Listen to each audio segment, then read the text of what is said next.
Numbers, Chapter 1. The Census of Israel's Warriors.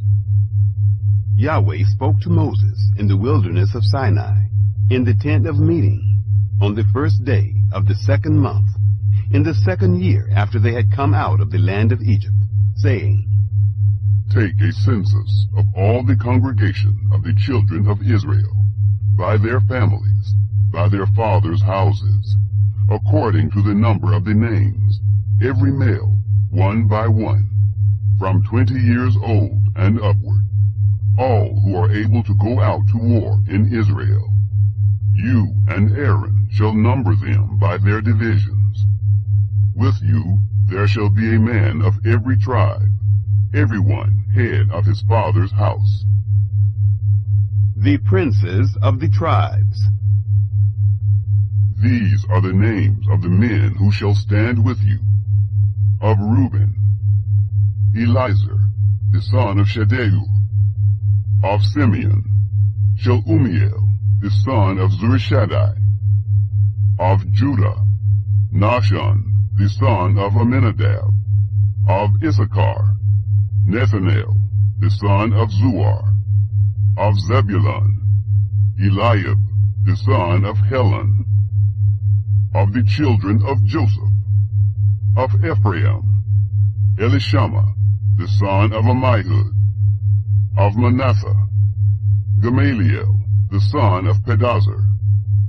Of Benjamin, Abidan, the son of Gideoni. Of Dan, Ahiezer, the son of Ammishaddai. Of Asher, Pagiel, the son of Okran. Of Gad, Eliasaph, the son of Deuel. Of Naphtali, Ahira, the son of Enan. These are those who were called of the congregation, the princes of the tribes of their fathers. They were the heads of the thousands of Israel. The number of every tribe. Moses and Aaron took these men, who are mentioned by name. They assembled all the congregation together on the first day of the second month, and they declared their ancestry by their families, by their fathers' houses, according to the number of the names, from 20 years old and upward, one by one. As Yahweh commanded Moses, so he numbered them in the wilderness of Sinai. The children of Reuben, Israel's firstborn, their generations, by their families, by their fathers' houses, according to the number of the names, one by one, every male from 20 years old and upward, all who were able to go out to war. Those who were numbered of them, of the tribe of Reuben, were 46,500. Of the children of Simeon, their generations, by their families, by their fathers' houses, those who were numbered of it, according to the number of the names, one by one, every male from 20 years old and upward, all who were able to go out to war. Those who were numbered of them, of the tribe of Simeon, were 59,300. Of the children of Gad, their generations, by their families, by their fathers' houses, according to the number of the names, from 20 years old and upward, all who were able to go out to war. Those who were numbered of them, of the tribe of Gad, were 45,650. Of the children of Judah, their generations, by their families, by their fathers' houses, according to the number of the names, from 20 years old and upward, all who were able to go out to war. Those who were numbered of them, of the tribe of Judah, were 64,600. Of the children of Issachar, their generations, by their families, by their fathers' houses, according to the number of the names, from 20 years old and upward, all who were able to go out to war. Those who were numbered of them, of the tribe of Issachar, were 54,400. Of the children of Zebulun, their generations, by their families, by their fathers' houses, according to the number of the names, from 20 years old and upward, all who were able to go out to war. Those who were numbered of them, of the tribe of Zebulun, were 57,400.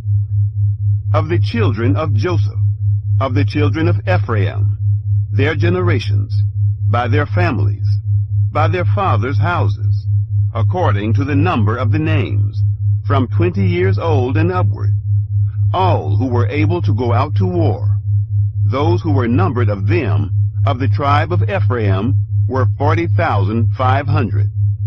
Of the children of Manasseh, their generations, by their families, by their fathers' houses, according to the number of the names, from 20 years old and upward, all who were able to go out to war.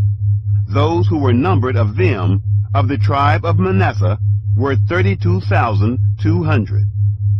Of the children of Benjamin, their generations, by their families, by their fathers' houses, according to the number of the names, from 20 years old and upward, all who were able to go out to war. Those who were numbered of them, of the tribe of Benjamin, were 35,400. Of the children of Dan, their generations, by their families, by their fathers' houses, according to the number of the names, from 20 years old and upward, all who were able to go out to war. Those who were numbered of them, of the tribe of Dan, were 62,700. Of the children of Asher, their generations, by their families, by their fathers' houses, according to the number of the names, from 20 years old and upward, all who were able to go out to war. Those who were numbered of them, of the tribe of Asher, were 41,500. Of the children of Naphtali, their generations, by their families, by their fathers' houses, according to the number of the names, from 20 years old and upward, all who were able to go out to war. Those who were numbered of them, of the tribe of Naphtali, were 53,400. These are those who were numbered, whom Moses and Aaron numbered, and the princes of Israel, being 12 men. They were each one for his father's house. So all those who were numbered of the children of Israel, by their fathers' houses, from 20 years old and upward, all who were able to go out to war in Israel, even all those who were numbered, were 603,550. Levites exempted. But the Levites, after the tribe of their fathers, were not numbered among them. For Yahweh spoke to Moses, saying, Only the tribe of Levi you shall not number, neither shall you take a census of them among the children of Israel. But appoint the Levites over the tabernacle of the testimony, and over all its furnishings, and over all that belongs to it. They shall carry the tabernacle, and all its furnishings, and they shall take care of it, and shall encamp around it. When the tabernacle is to move, the Levites shall take it down. And when the tabernacle is to be set up, the Levites shall set it up. The stranger who comes near shall be put to death. The children of Israel shall pitch their tents, every man by his own camp, and every man by his own standard, according to their divisions. But the Levites shall encamp around the tabernacle of the testimony, that there may be no wrath on the congregation of the children of Israel. And the Levites shall be responsible for the tabernacle of the testimony. Thus the children of Israel did. According to all that Yahweh commanded Moses, so they did. Chapter 2. Order of the Camps. Yahweh spoke to Moses and to Aaron, saying, The children of Israel shall encamp every man by his own standard, with the banners of their fathers' houses.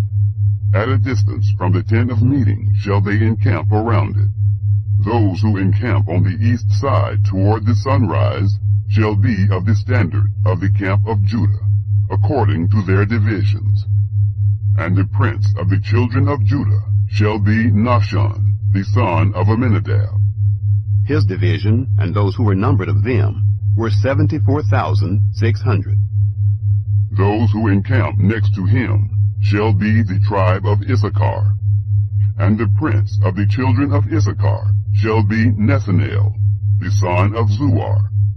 His division, and those who were numbered of it, were 54,400. The tribe of Zebulun, and the prince of the children of Zebulun shall be Eliab, the son of Helon.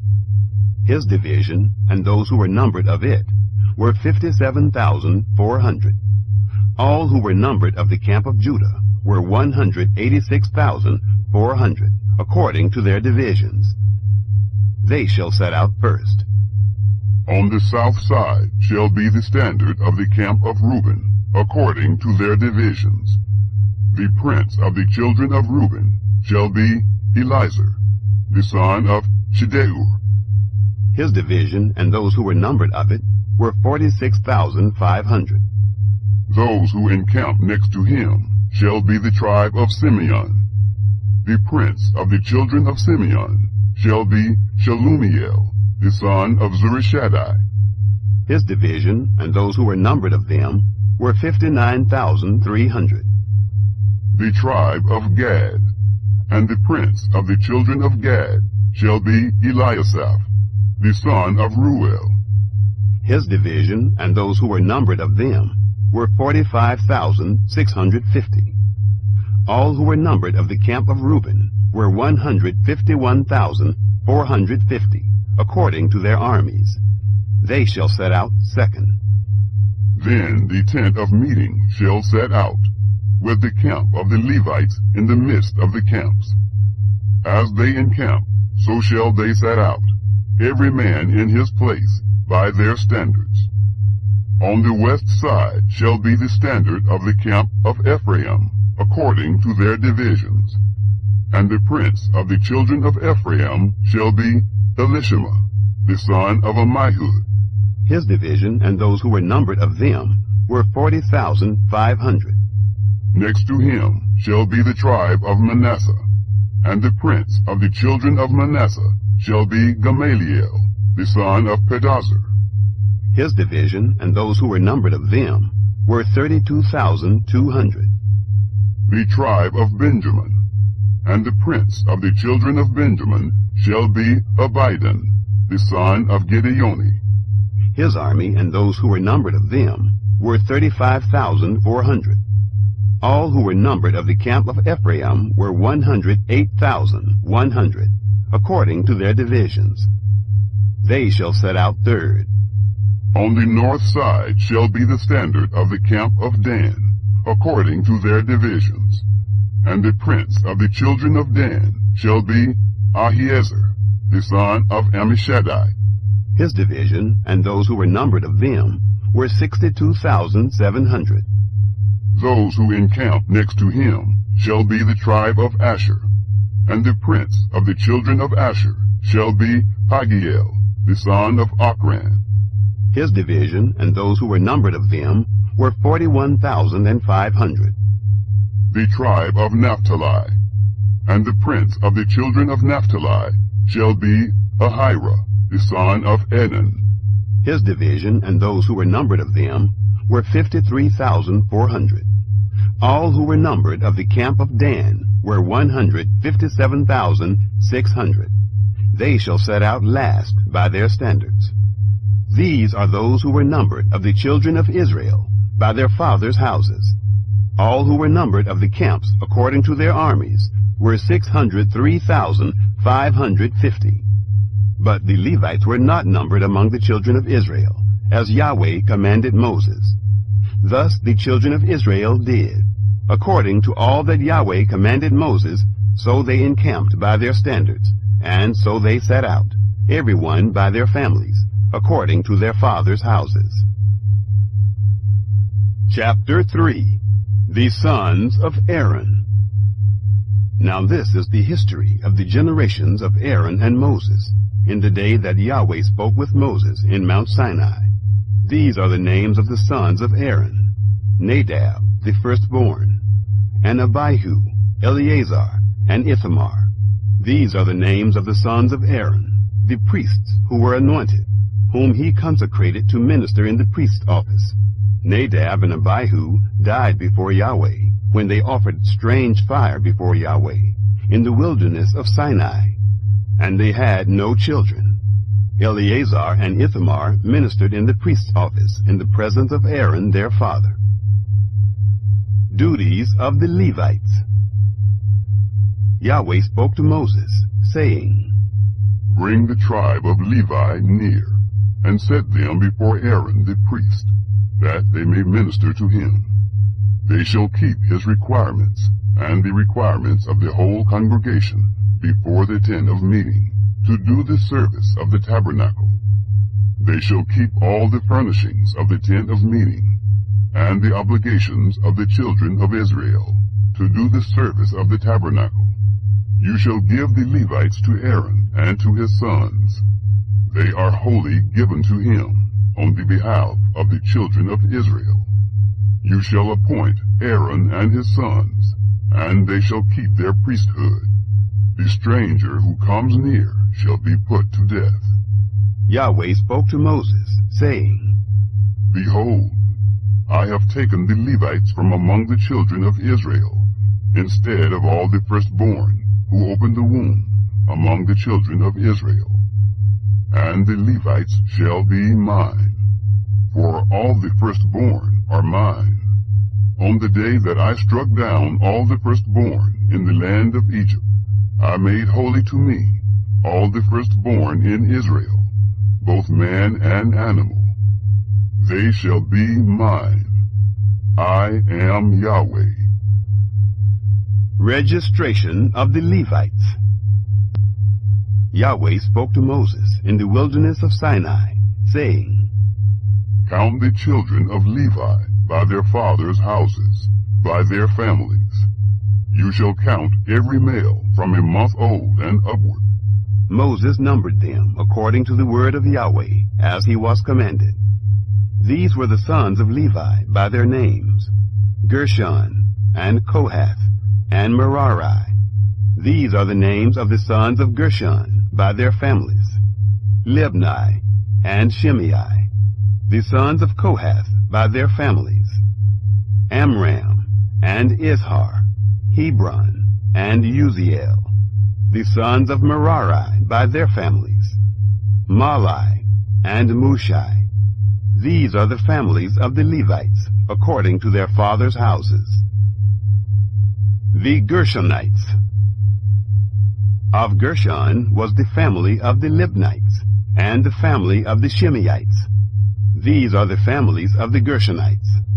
Those who were numbered of them, according to the number of all the males, from a month old and upward, even those who were numbered of them, were 7,500. The families of the Gershonites shall encamp behind the tabernacle westward. The prince of the father's house of the Gershonites shall be Eliasaph, the son of Lael. The duty of the sons of Gershon in the tent of meeting shall be the tabernacle and the tent, its covering, and the screen for the door of the tent of meeting, and the hangings of the court, and the screen for the door of the court, which is by the tabernacle, and around the altar, and its cords for all of its service. The Kohathites. Of Kohath was the family of the Amramites, and the family of the Izharites, and the family of the Hebronites, and the family of the Uzielites. These are the families of the Kohathites, according to the number of all the males, from a month old and upward. There were 8,600, keeping the requirements of the sanctuary. The families of the sons of Kohath shall encamp on the south side of the tabernacle. The prince of the father's house of the families of the Kohathites shall be Elizaphan, the son of Uziel. Their duty shall be the ark, the table, the lampstand, the altars, the vessels of the sanctuary with which they minister, and the screen, and all its service. Eleazar, the son of Aaron the priest, shall be prince of the princes of the Levites, with the oversight of those who keep the requirements of the sanctuary. The Merarites. Of Merari was the family of the Mahlites, and the family of the Mushites. These are the families of Merari. Those who were numbered of them, according to the number of all the males, from a month old and upward, were 6,200. The prince of the father's house of the families of Merari was Zuriel, the son of Abihail. They shall encamp on the north side of the tabernacle. The appointed duty of the sons of Merari shall be the tabernacle's boards, its bars, its pillars, its sockets, all its instruments, all its service, the pillars of the court around it, their sockets, their pins, and their cords. Moses and Aaron. Those who encamp before the tabernacle eastward, in front of the tent of meeting toward the sunrise, shall be Moses and Aaron and his sons, keeping the requirements of the sanctuary for the duty of the children of Israel.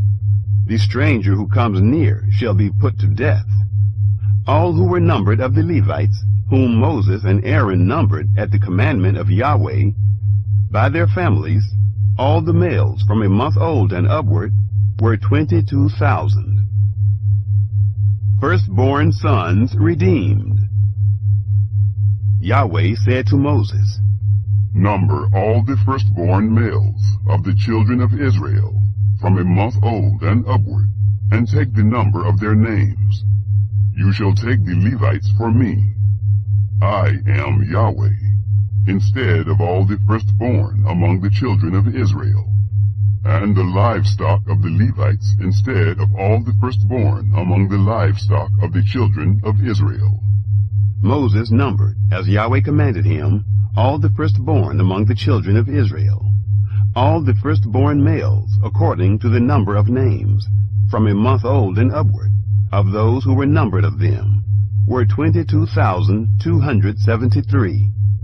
Yahweh spoke to Moses, saying, Take the Levites instead of all the firstborn among the children of Israel, and the livestock of the Levites instead of their livestock, and the Levites shall be mine. I am Yahweh. For the redemption of the 273 of the firstborn of the children of Israel, who exceed the number of the Levites, you shall take 5 shekels apiece for each one. After the shekel of the sanctuary, you shall take them. The shekel is 20 gerahs. And you shall give the money with which the remainder of them is redeemed to Aaron and to his sons. Moses took the redemption money from those who exceeded the number of those who were redeemed by the Levites. From the firstborn of the children of Israel he took the money, 1,365 shekels, after the shekel of the sanctuary.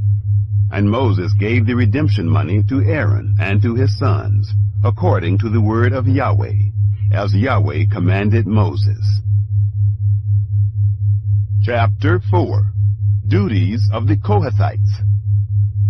Yahweh spoke to Moses and to Aaron, saying, Take a census of the sons of Kohath from among the sons of Levi, by their families, by their fathers' houses, from 30 years old and upward, even until 50 years old, all who enter into the service to do the work in the tent of meeting.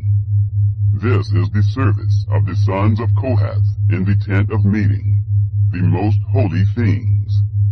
When the camp moves forward, Aaron shall go in, and his sons, and they shall take down the veil of the screen, and cover the ark of the testimony with it, and shall put a covering of sealskin on it, and shall spread over it a cloth all of blue, and shall put in its poles.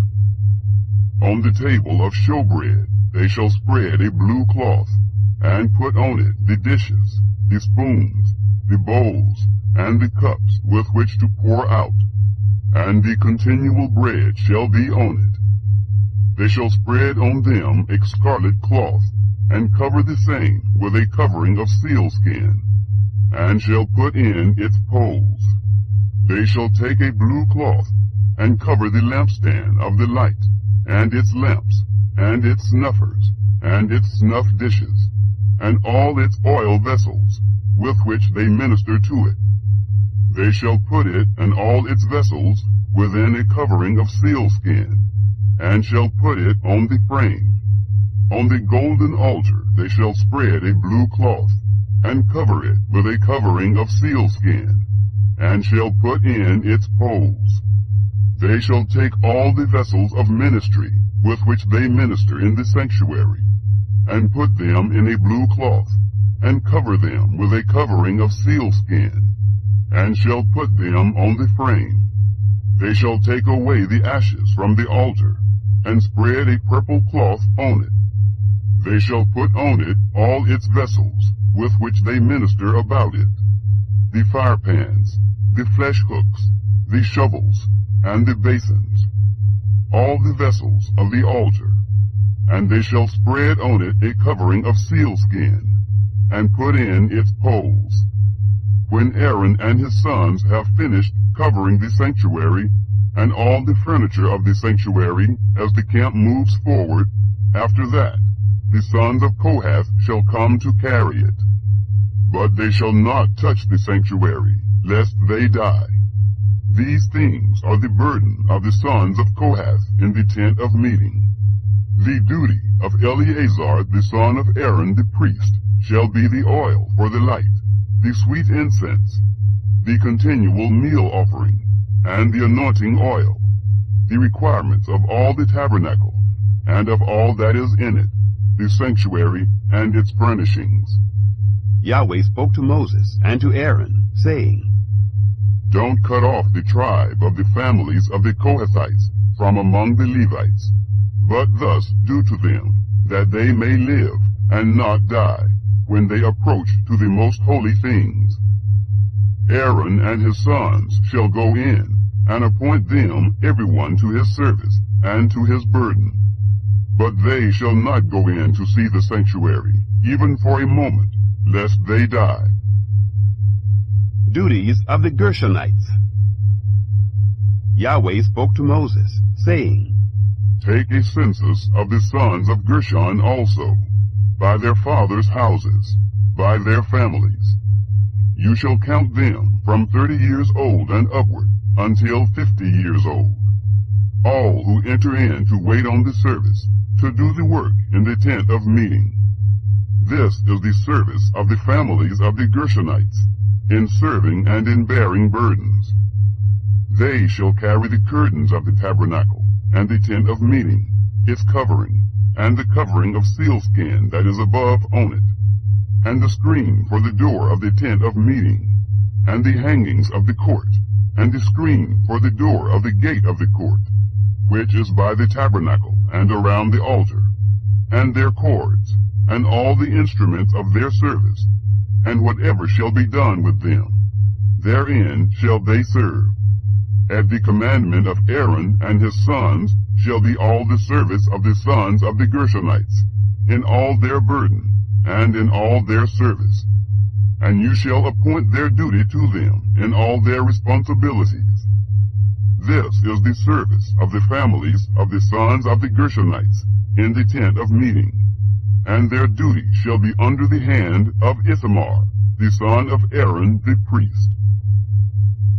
Duties of the Merarites. As for the sons of Merari, you shall number them by their families, by their fathers' houses. You shall count them from 30 years old and upward, even to 50 years old. Everyone who enters on the service to do the work of the tent of meeting. This is the duty of their burden, according to all their service in the tent of meeting. The tabernacle's boards, its bars, its pillars, its sockets, and the pillars of the court around it, and their sockets, and their pins, and their cords, with all their instruments, and with all their service. And by name you shall appoint the instruments of the duty of their burden.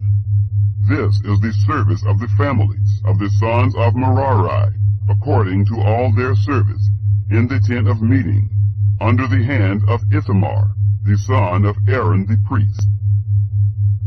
The number of the Kohathites. Moses and Aaron and the princes of the congregation numbered the sons of the Kohathites by their families and by their fathers' houses, from 30 years old and upward, even to 50 years old, everyone who entered into the service for work in the tent of meeting. Those who were numbered of them by their families were 2,750. These are those who were numbered of the families of the Kohathites, all who served in the tent of meeting, whom Moses and Aaron numbered, according to the commandment of Yahweh by Moses. The number of the Gershonites. Those who were numbered of the sons of Gershon, their families, and by their fathers' houses, from 30 years old and upward, even to 50 years old, everyone who entered into the service for work in the tent of meeting, even those who were numbered of them by their families, by their fathers' houses, were 2,630. These are those who were numbered of the families of the sons of Gershon, all who served in the tent of meeting, whom Moses and Aaron numbered, according to the commandment of Yahweh. The number of the Merarites. Those who were numbered of the families of the sons of Merari by their families, by their fathers' houses, from 30 years old and upward, even to 50 years old, everyone who entered into the service for work in the tent of meeting, even those who were numbered of them by their families, were 3,200. These are those who were numbered of the families of the sons of Merari, whom Moses and Aaron numbered, according to the commandment of Yahweh by Moses. All those who were numbered of the Levites, whom Moses and Aaron and the princes of Israel numbered, by their families and by their fathers' houses, from 30 years old and upward, even to 50 years old, everyone who entered in to do the work of service, and the work of bearing burdens in the tent of meeting, even those who were numbered of them, were 8,580. According to the commandment of Yahweh, they were numbered by Moses, everyone according to his service, and according to his burden. Thus were they numbered by him, as Yahweh commanded Moses. Chapter 5. Cleansing the camps. Yahweh spoke to Moses, saying, Command the children of Israel that they put out of the camp every leper, and everyone who has an issue, and whoever is unclean by the dead. Both you shall put male and female outside of the camp, that they not defile their camp, in the midst of which I dwell. The children of Israel did so, and put them out outside of the camp, as Yahweh spoke to Moses. So did the children of Israel. Restitution for trespasses. Yahweh spoke to Moses, saying, Speak to the children of Israel. When a man or woman commits any sin that men commit, so as to trespass against Yahweh, and that soul is guilty, then he shall confess his sin which he has done, and he shall make restitution for his guilt in full, and add to it the 5th part of it, and give it to him in respect of whom he has been guilty. But if the man has no kinsman to whom restitution may be made for the guilt, the restitution for guilt which is made to Yahweh shall be the priest's, besides the ram of the atonement, by which atonement shall be made for him. Every heave offering of all the holy things of the children of Israel, which they present to the priest, shall be his. Every man's holy things shall be his. Whatever any man gives the priest, it shall be his. The adultery test. Yahweh spoke to Moses, saying, Speak to the children of Israel, and tell them, if any man's wife goes astray, and is unfaithful to him, and a man lies with her carnally, and it is hidden from the eyes of her husband, and is kept close, and she is defiled, and there is no witness against her, and she isn't taken in the act, and the spirit of jealousy comes on him, and he is jealous of his wife, and she is defiled. Or if the spirit of jealousy comes on him, and he is jealous of his wife, and she isn't defiled, then the man shall bring his wife to the priest, and shall bring her offering for her, the 10th part of an ephah of barley meal. He shall pour no oil on it, nor put frankincense on it, for it is a meal offering of jealousy, a meal offering of memorial, bringing iniquity to memory. The priest shall bring her near and set her before Yahweh, and the priest shall take holy water in an earthen vessel, and of the dust that is on the floor of the tabernacle the priest shall take, and put it into the water. The priest shall set the woman before Yahweh, and let the hair of the woman's head go loose, and put the meal offering of memorial in her hands, which is the meal offering of jealousy. The priest shall have in his hand the water of bitterness that brings a curse. The priest shall cause her to swear, and shall tell the woman, if no man has lain with you, and if you haven't gone aside to uncleanness, being under your husband, be free from this water of bitterness that brings a curse. But if you have gone astray, being under your husband, and if you are defiled, and some man has lain with you besides your husband, then the priest shall cause the woman to swear with the oath of cursing, and the priest shall tell the woman, Yahweh make you a curse and an oath among your people.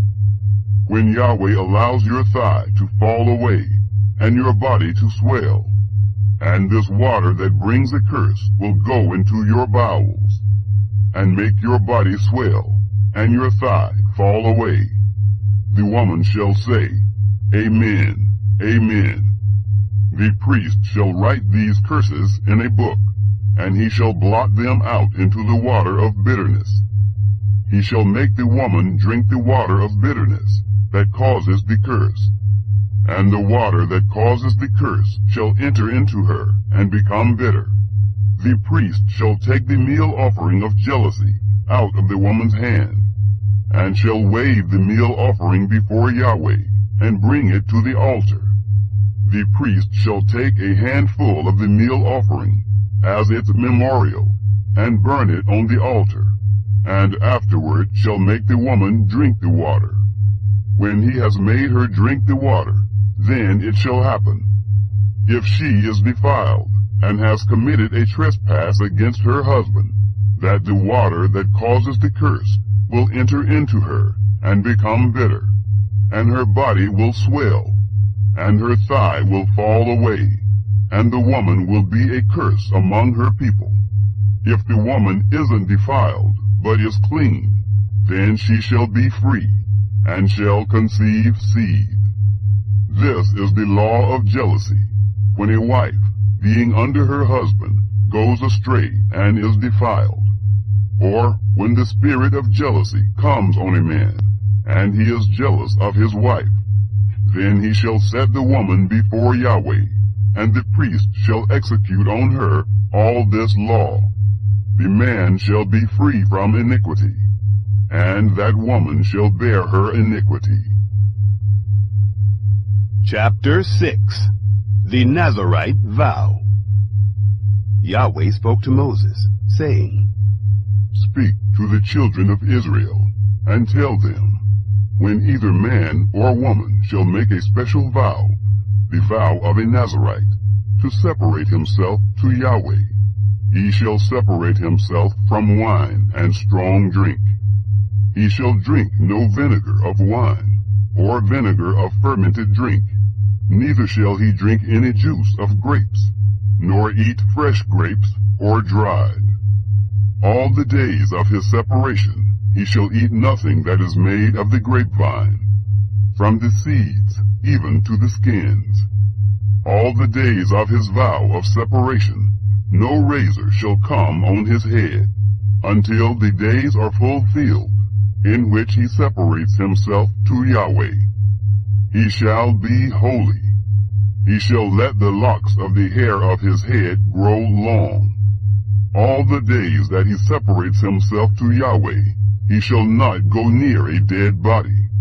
he shall not make himself unclean for his father, or for his mother, for his brother, or for his sister, when they die, because his separation to God is on his head.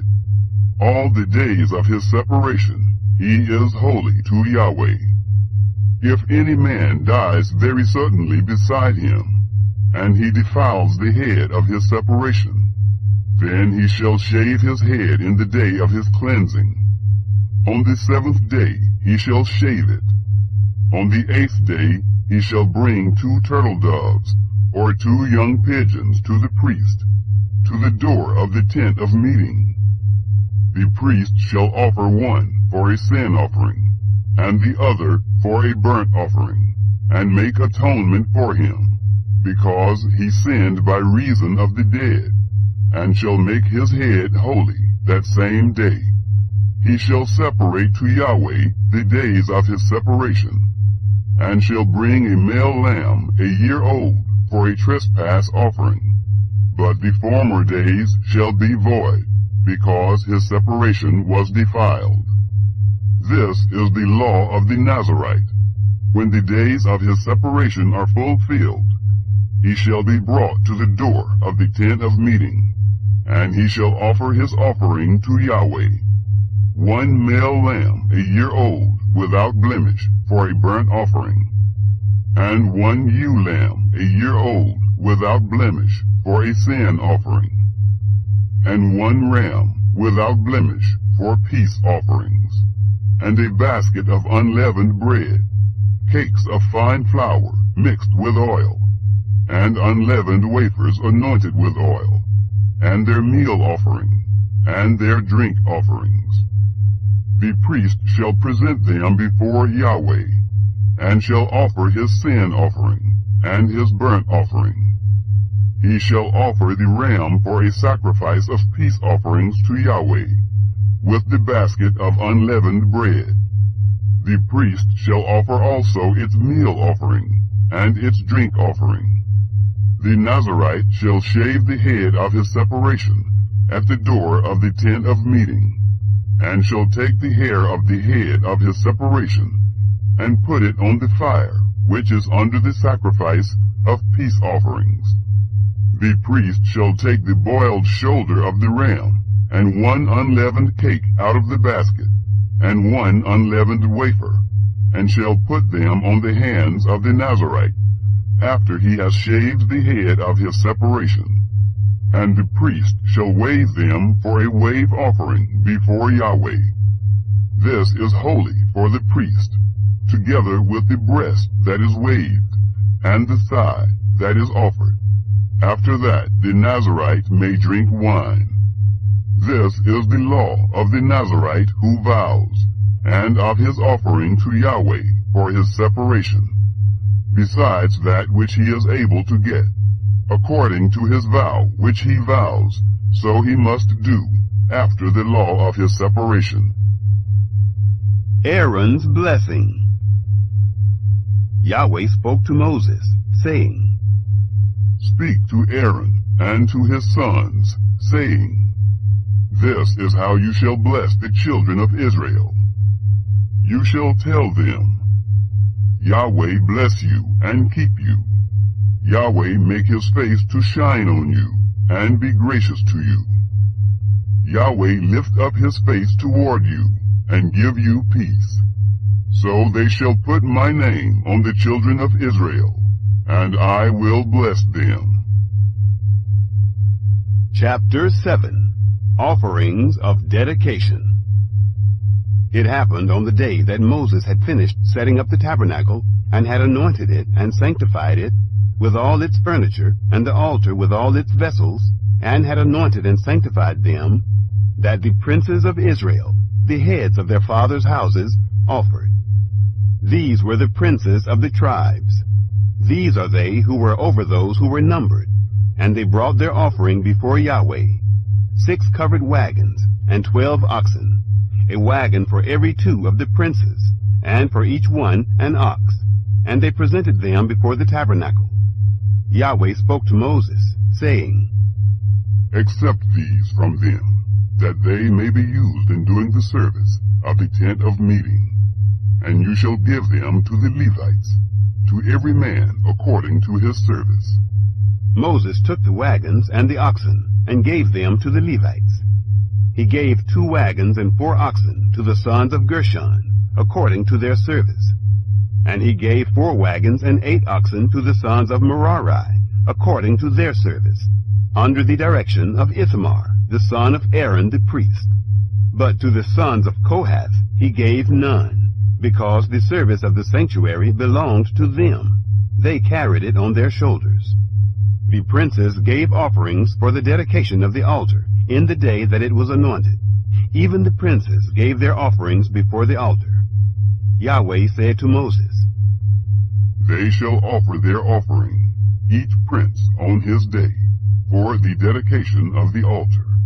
He who offered his offering the first day was Nahshon, the son of Amminadab, of the tribe of Judah, and his offering was 1 silver platter, the weight of which was 130 shekels, 1 silver bowl of 70 shekels, after the shekel of the sanctuary, both of them full of fine flour mixed with oil for a meal offering, 1 golden ladle of 10 shekels, full of incense, 1 young bull, 1 ram, 1 male lamb a year old for a burnt offering, 1 male goat for a sin offering, and for the sacrifice of peace offerings, 2 head of cattle, 5 rams, 5 male goats, and 5 male lambs a year old. This was the offering of Nahshon, the son of Amminadab. On the second day, Nethanel, the son of Zuar, prince of Issachar, gave his offering. He offered for his offering 1 silver platter, the weight of which was 130 shekels, 1 silver bowl of 70 shekels, after the shekel of the sanctuary, both of them full of fine flour mixed with oil for a meal offering, 1 golden ladle of 10 shekels, full of incense, 1 young bull, 1 ram, 1 male lamb a year old for a burnt offering, 1 male goat for a sin offering, and for the sacrifice of peace offerings, 2 head of cattle, 5 rams, 5 male goats, 5 male lambs a year old. This was the offering of Nethanel, the son of Zuar. On the third day, Eliab, the son of Helon, prince of the children of Zebulun, gave his offering. 1 silver platter, the weight of which was 130 shekels, 1 silver bowl of 70 shekels, after the shekel of the sanctuary, both of them full of fine flour mixed with oil for a meal offering, 1 golden ladle of 10 shekels, full of incense, 1 young bull, 1 ram, 1 male lamb a year old for a burnt offering, 1 male goat for a sin offering, and for the sacrifice of peace offerings, 2 head of cattle, 5 rams, 5 male goats, and 5 male lambs a year old. This was the offering of Eliab, the son of Helon. On the fourth day, Elizur, the son of Shedeur, prince of the children of Reuben, gave his offering.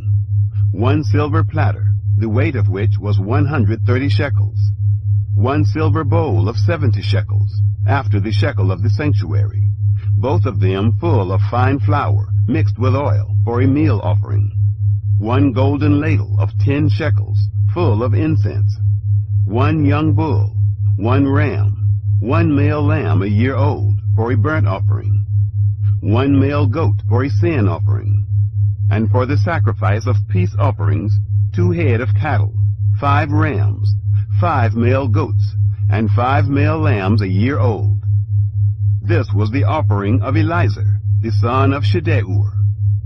On the fifth day, Shelumiel, the son of Zurishaddai, prince of the children of Simeon, gave his offering.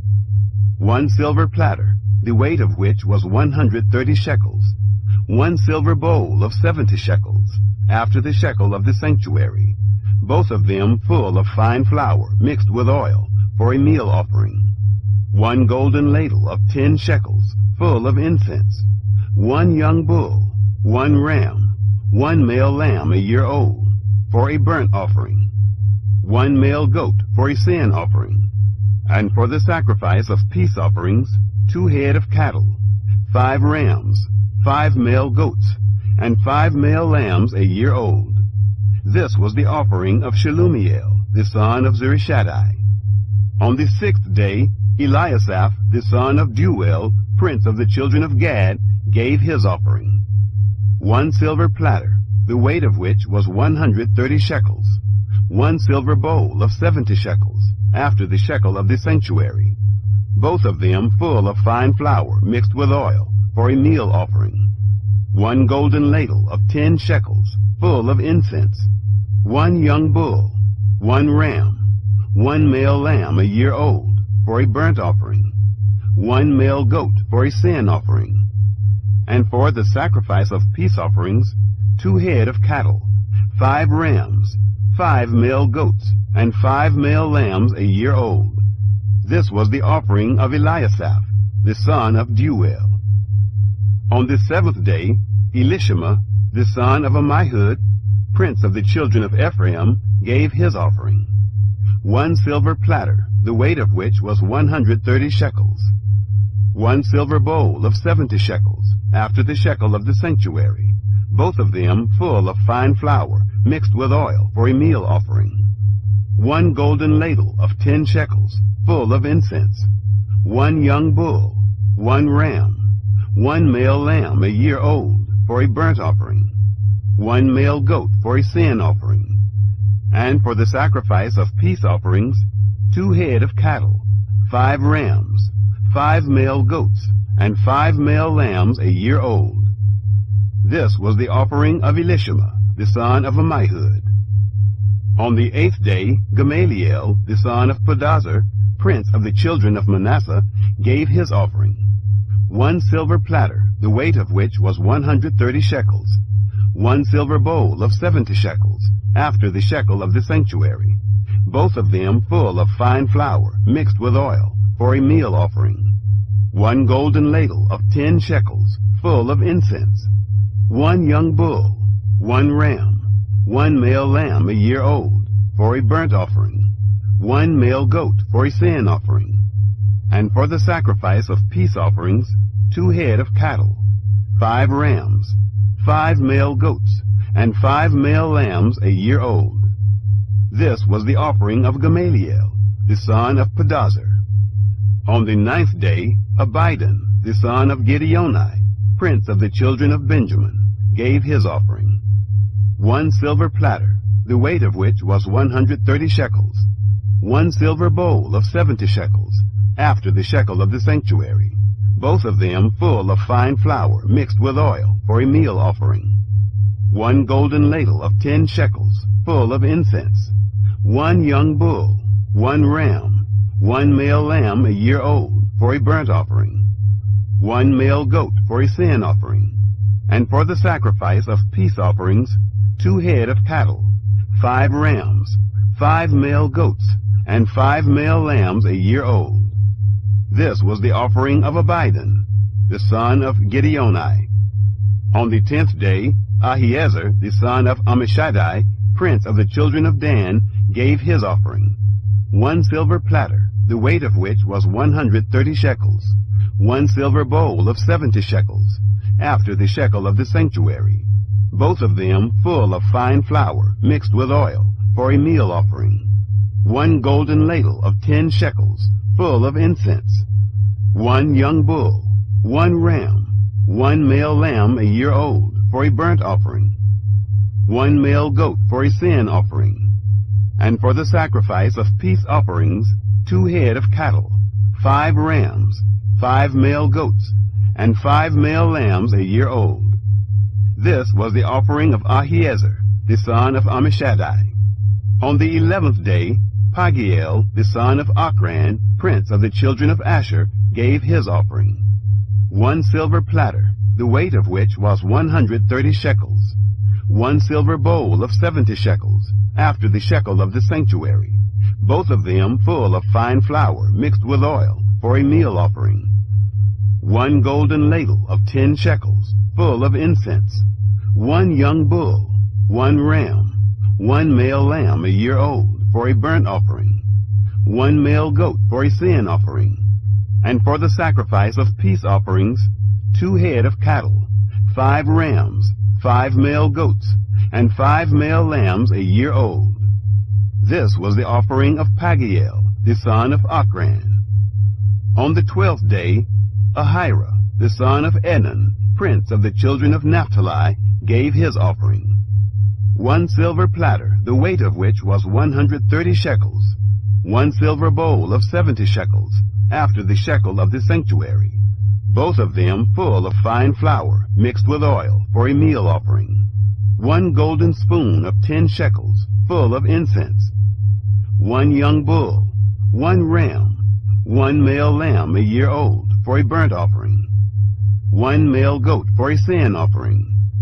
And for the sacrifice of peace offerings, 2 head of cattle, 5 rams, 5 male goats, and 5 male lambs a year old. This was the offering of Ahira, the son of Enan. This was the dedication of the altar, on the day when it was anointed by the princes of Israel. 12 silver platters, 12 silver bowls, 12 golden ladles, each silver platter weighing 130 shekels, and each bowl 70. All the silver of the vessels 2,400 shekels, after the shekel of the sanctuary. The 12 golden ladles, full of incense, weighing 10 shekels apiece, after the shekel of the sanctuary. All the gold of the ladles weighed 120 shekels. All the cattle for the burnt offering, 12 bulls, the rams 12, the male lambs a year old 12, and their meal offering, and the male goats for a sin offering 12, and all the cattle for the sacrifice of peace offerings, 24 bulls, the rams 60, the male goats 60, the male lambs a year old 60. This was the dedication of the altar, after it was anointed. When Moses went into the tent of meeting to speak with Yahweh, he heard his voice speaking to him from above the mercy seat that was on the ark of the testimony, from between the 2 cherubim, and he spoke to him. Chapter 8. The 7 Lamps. Yahweh spoke to Moses, saying, Speak to Aaron, and tell him, when you light the lamps, the 7 lamps shall give light in front of the lampstand.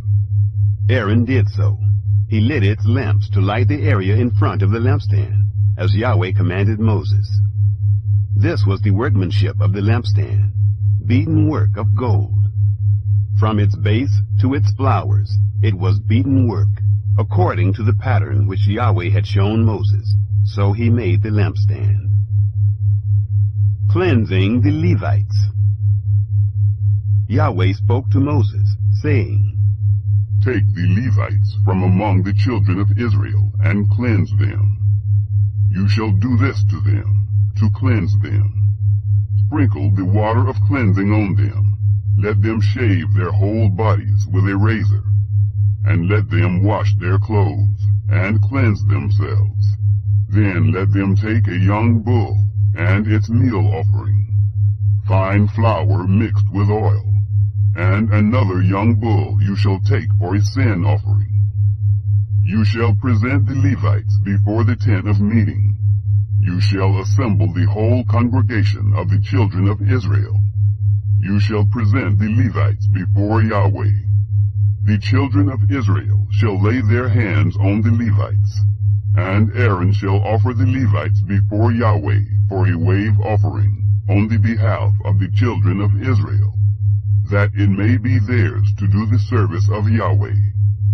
The Levites shall lay their hands on the heads of the bulls, and you shall offer the one for a sin offering, and the other for a burnt offering to Yahweh, to make atonement for the Levites. You shall set the Levites before Aaron and before his sons, and offer them as a wave offering to Yahweh. Thus you shall separate the Levites from among the children of Israel, and the Levites shall be mine.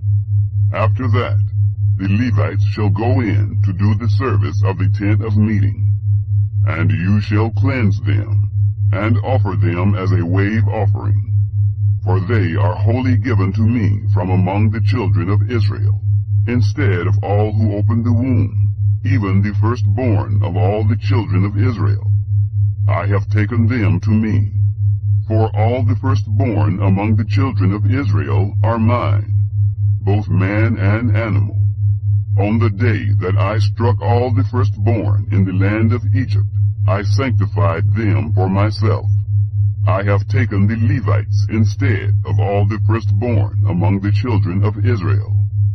I have given the Levites as a gift to Aaron and to his sons from among the children of Israel, to do the service of the children of Israel in the tent of meeting, and to make atonement for the children of Israel, that there be no plague among the children of Israel, when the children of Israel come near to the sanctuary. Moses and Aaron and all the congregation of the children of Israel did so to the Levites, according to all that Yahweh commanded Moses concerning the Levites, so the children of Israel did to them. The Levites purified themselves from sin, and they washed their clothes. And Aaron offered them for a wave offering before Yahweh. And Aaron made atonement for them, to cleanse them. After that, the Levites went in to do their service in the tent of meeting before Aaron and before his sons. As Yahweh had commanded Moses concerning the Levites, so they did to them. Retirement for Levites. Yahweh spoke to Moses, saying, This is that which belongs to the Levites. From 25 years old and upward, they shall go in to wait on the service in the work of the tent of meeting. And from the age of 50 years they shall cease waiting on the work, and shall serve no more, but shall minister with their brothers in the tent of meeting, to perform the duty, and shall do no service. You shall do thus to the Levites concerning their duties. Chapter 9. The Second Passover. Yahweh spoke to Moses in the wilderness of Sinai, in the first month of the second year, after they had come out of the land of Egypt, saying, Moreover, let the children of Israel keep the Passover in its appointed season. On the 14th day of this month, at evening, you shall keep it in its appointed season, according to all its statutes, and according to all its ordinances, you shall keep it. Moses spoke to the children of Israel, that they should keep the Passover. They kept the Passover in the first month, on the 14th day of the month, at evening, in the wilderness of Sinai. According to all that Yahweh commanded Moses, so the children of Israel did. There were certain men who were unclean because of the dead body of a man, so that they could not keep the Passover on that day. And they came before Moses and before Aaron on that day. Those men said to him, We are unclean because of the dead body of a man. Why are we kept back, that we may not offer the offering of Yahweh in its appointed season among the children of Israel? Moses answered them, Wait, that I may hear what Yahweh will command concerning you. Yahweh spoke to Moses, saying, Say to the children of Israel, If any man of you, or of your generations, is unclean by reason of a dead body, or is on a journey far away, he shall still keep the Passover to Yahweh. In the second month, on the 14th day at evening, they shall keep it. They shall eat it with unleavened bread and bitter herbs. They shall leave none of it until the morning, nor break a bone of it. According to all the statute of the Passover, they shall keep it. But the man who is clean, and is not on a journey, and fails to keep the Passover, that soul shall be cut off from his people, because he didn't offer the offering of Yahweh in its appointed season. That man shall bear his sin. If a foreigner lives among you, and desires to keep the Passover to Yahweh, according to the statute of the Passover, and according to its ordinance, so shall he do. You shall have one statute, both for the foreigner and for him who is born in the land. The cloud above the tabernacle. On the day that the tabernacle was raised up, the cloud covered the tabernacle, even the tent of the testimony. And at evening it was over the tabernacle as it were the appearance of fire, until morning. So it was continually. The cloud covered it, and the appearance of fire by night. Whenever the cloud was taken up from over the tent, then after that the children of Israel traveled. And in the place where the cloud remained, there the children of Israel encamped. At the commandment of Yahweh the children of Israel traveled, and at the commandment of Yahweh they encamped. As long as the cloud remained on the tabernacle, they remained encamped. When the cloud stayed on the tabernacle many days, then the children of Israel kept Yahweh's command and didn't travel. Sometimes the cloud was a few days on the tabernacle. Then, according to the commandment of Yahweh, they remained encamped. And, according to the commandment of Yahweh, they traveled. Sometimes the cloud was from evening until morning. And when the cloud was taken up in the morning, they traveled. Or by day and by night, when the cloud was taken up, they traveled.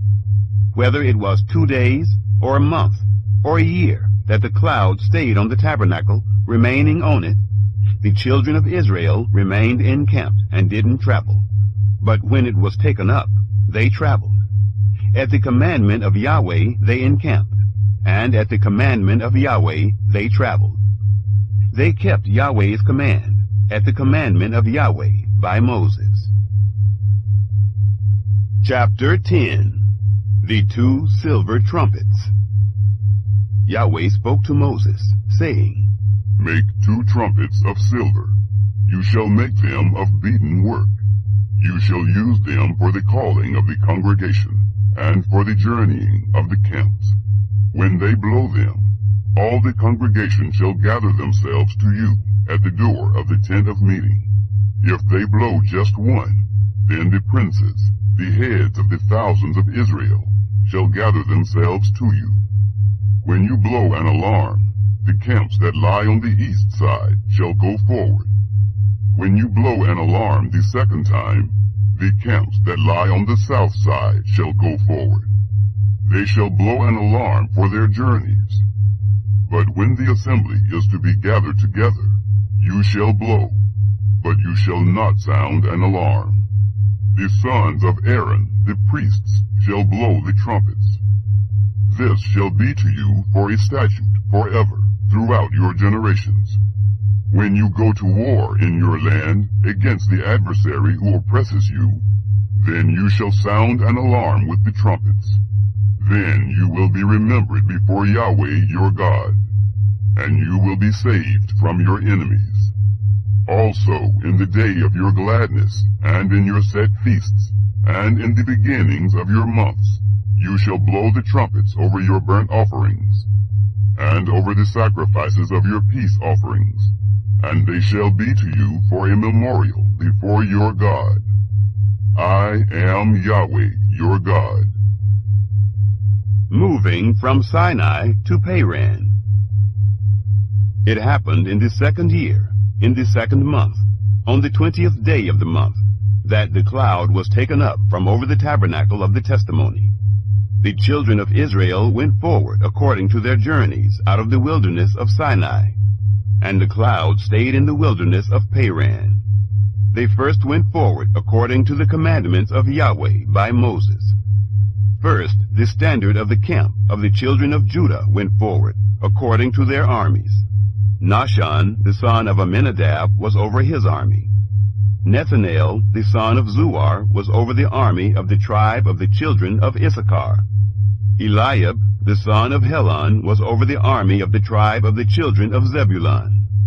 The tabernacle was taken down, and the sons of Gershon and the sons of Merari, who bore the tabernacle, went forward. The standard of the camp of Reuben went forward according to their armies. Elizur, the son of Shedeur, was over his army. Shalumiel, the son of Zurishaddai, was over the army of the tribe of the children of Simeon. Eliasaph, the son of Jeuel, was over the army of the tribe of the children of Gad. The Kohathites set forward, bearing the sanctuary. The others set up the tabernacle before they arrived. the standard of the camp of the children of Ephraim set forward according to their armies. Elishama, the son of Ammihud, was over his army. Gamaliel, the son of Pedazur, was over the army of the tribe of the children of Manasseh. Abidan, the son of Gideoni, was over the army of the tribe of the children of Benjamin.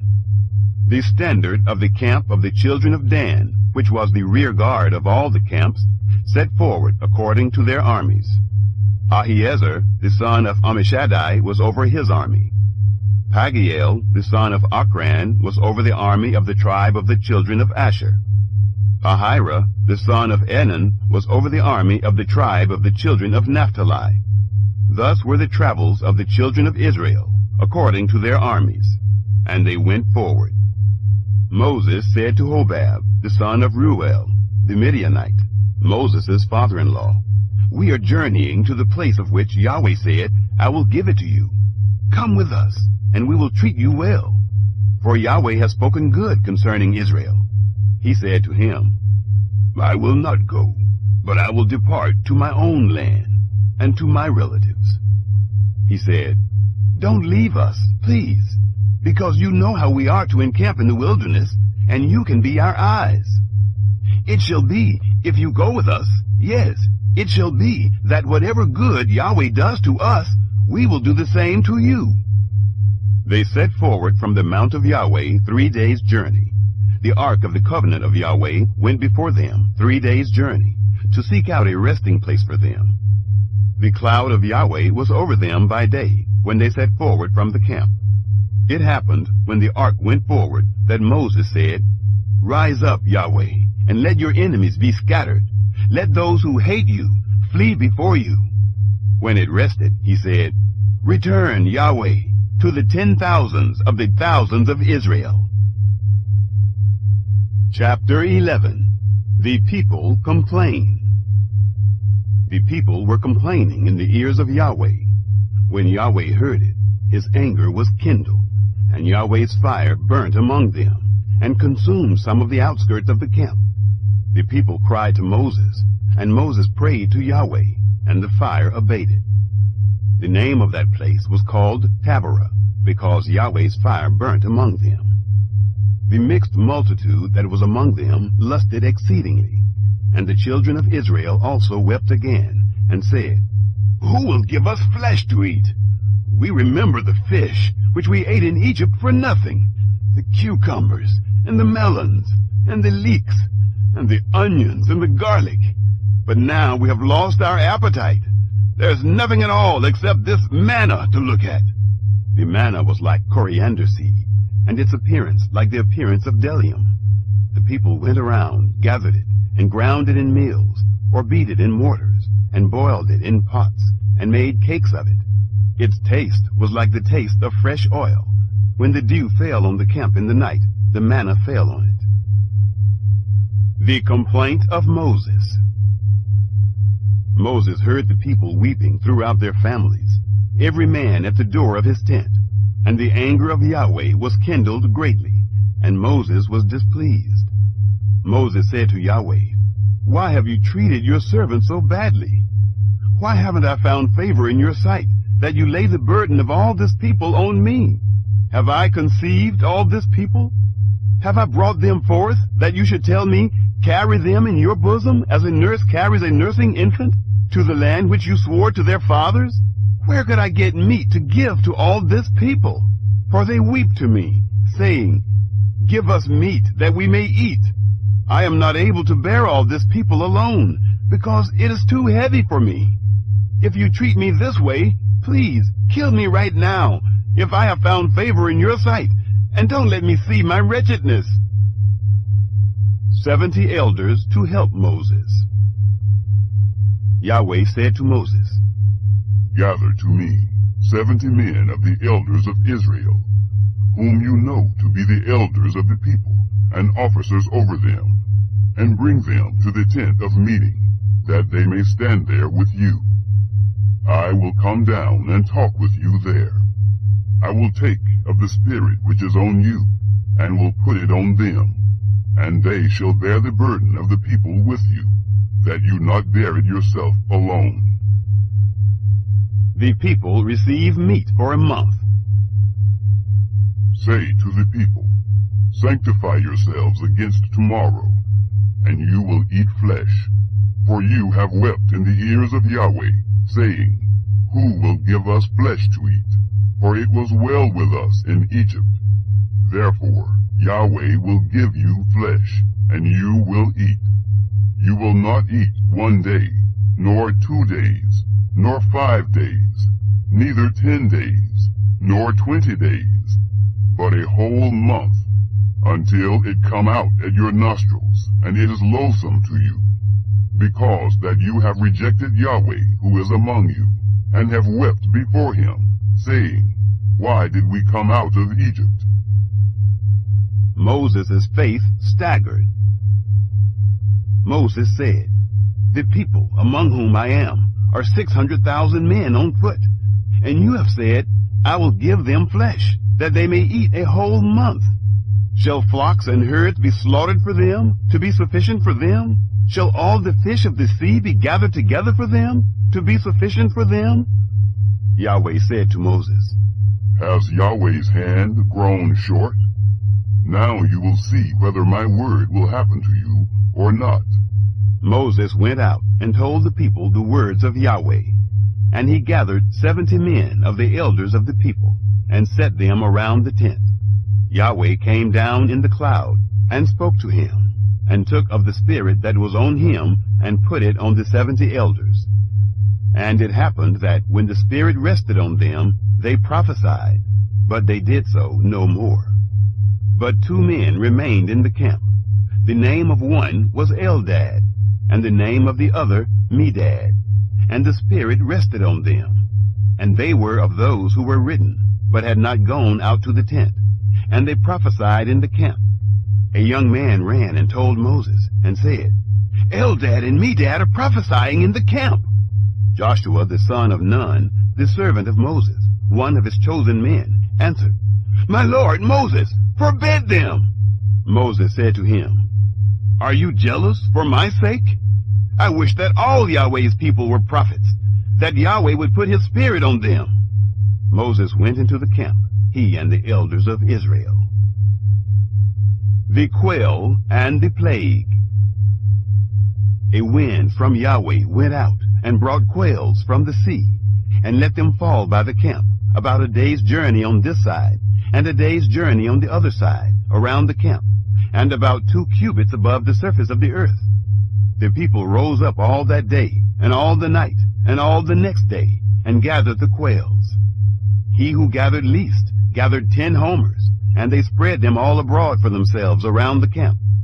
While the flesh was yet between their teeth, before it was chewed, the anger of Yahweh was kindled against the people, and Yahweh struck the people with a very great plague. The name of that place was called Kibroth-Hattaavah, because there they buried the people who lusted. From Kibroth-Hattaavah the people traveled to Hazeroth, and they stayed at Hazeroth. Chapter 12. The murmuring of Miriam and Aaron.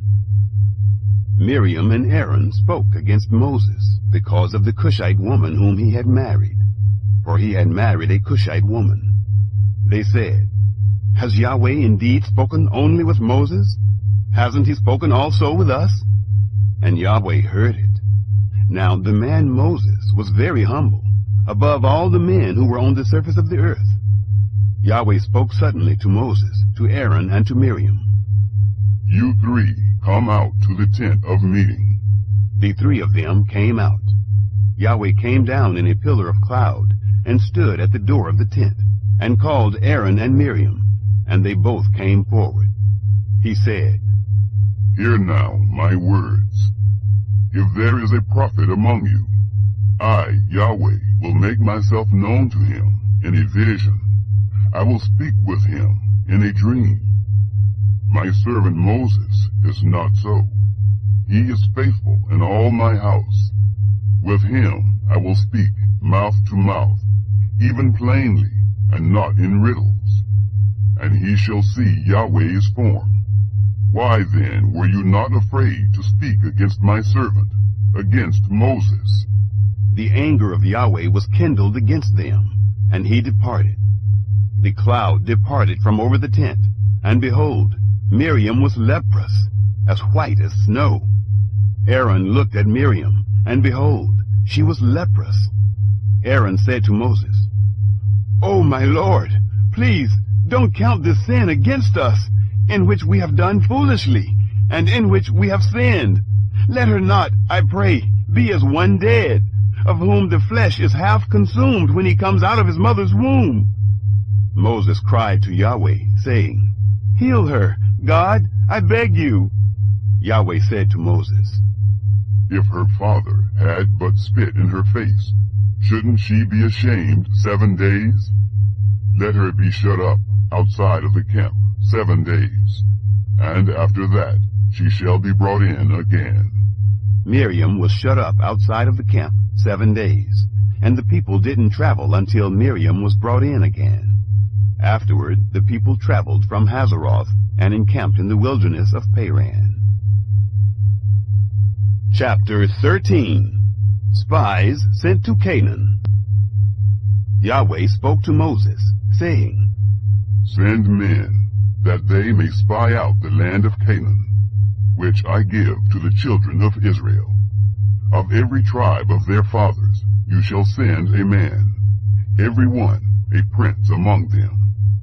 Moses sent them from the wilderness of Paran, according to the commandment of Yahweh, all of them men who were heads of the children of Israel.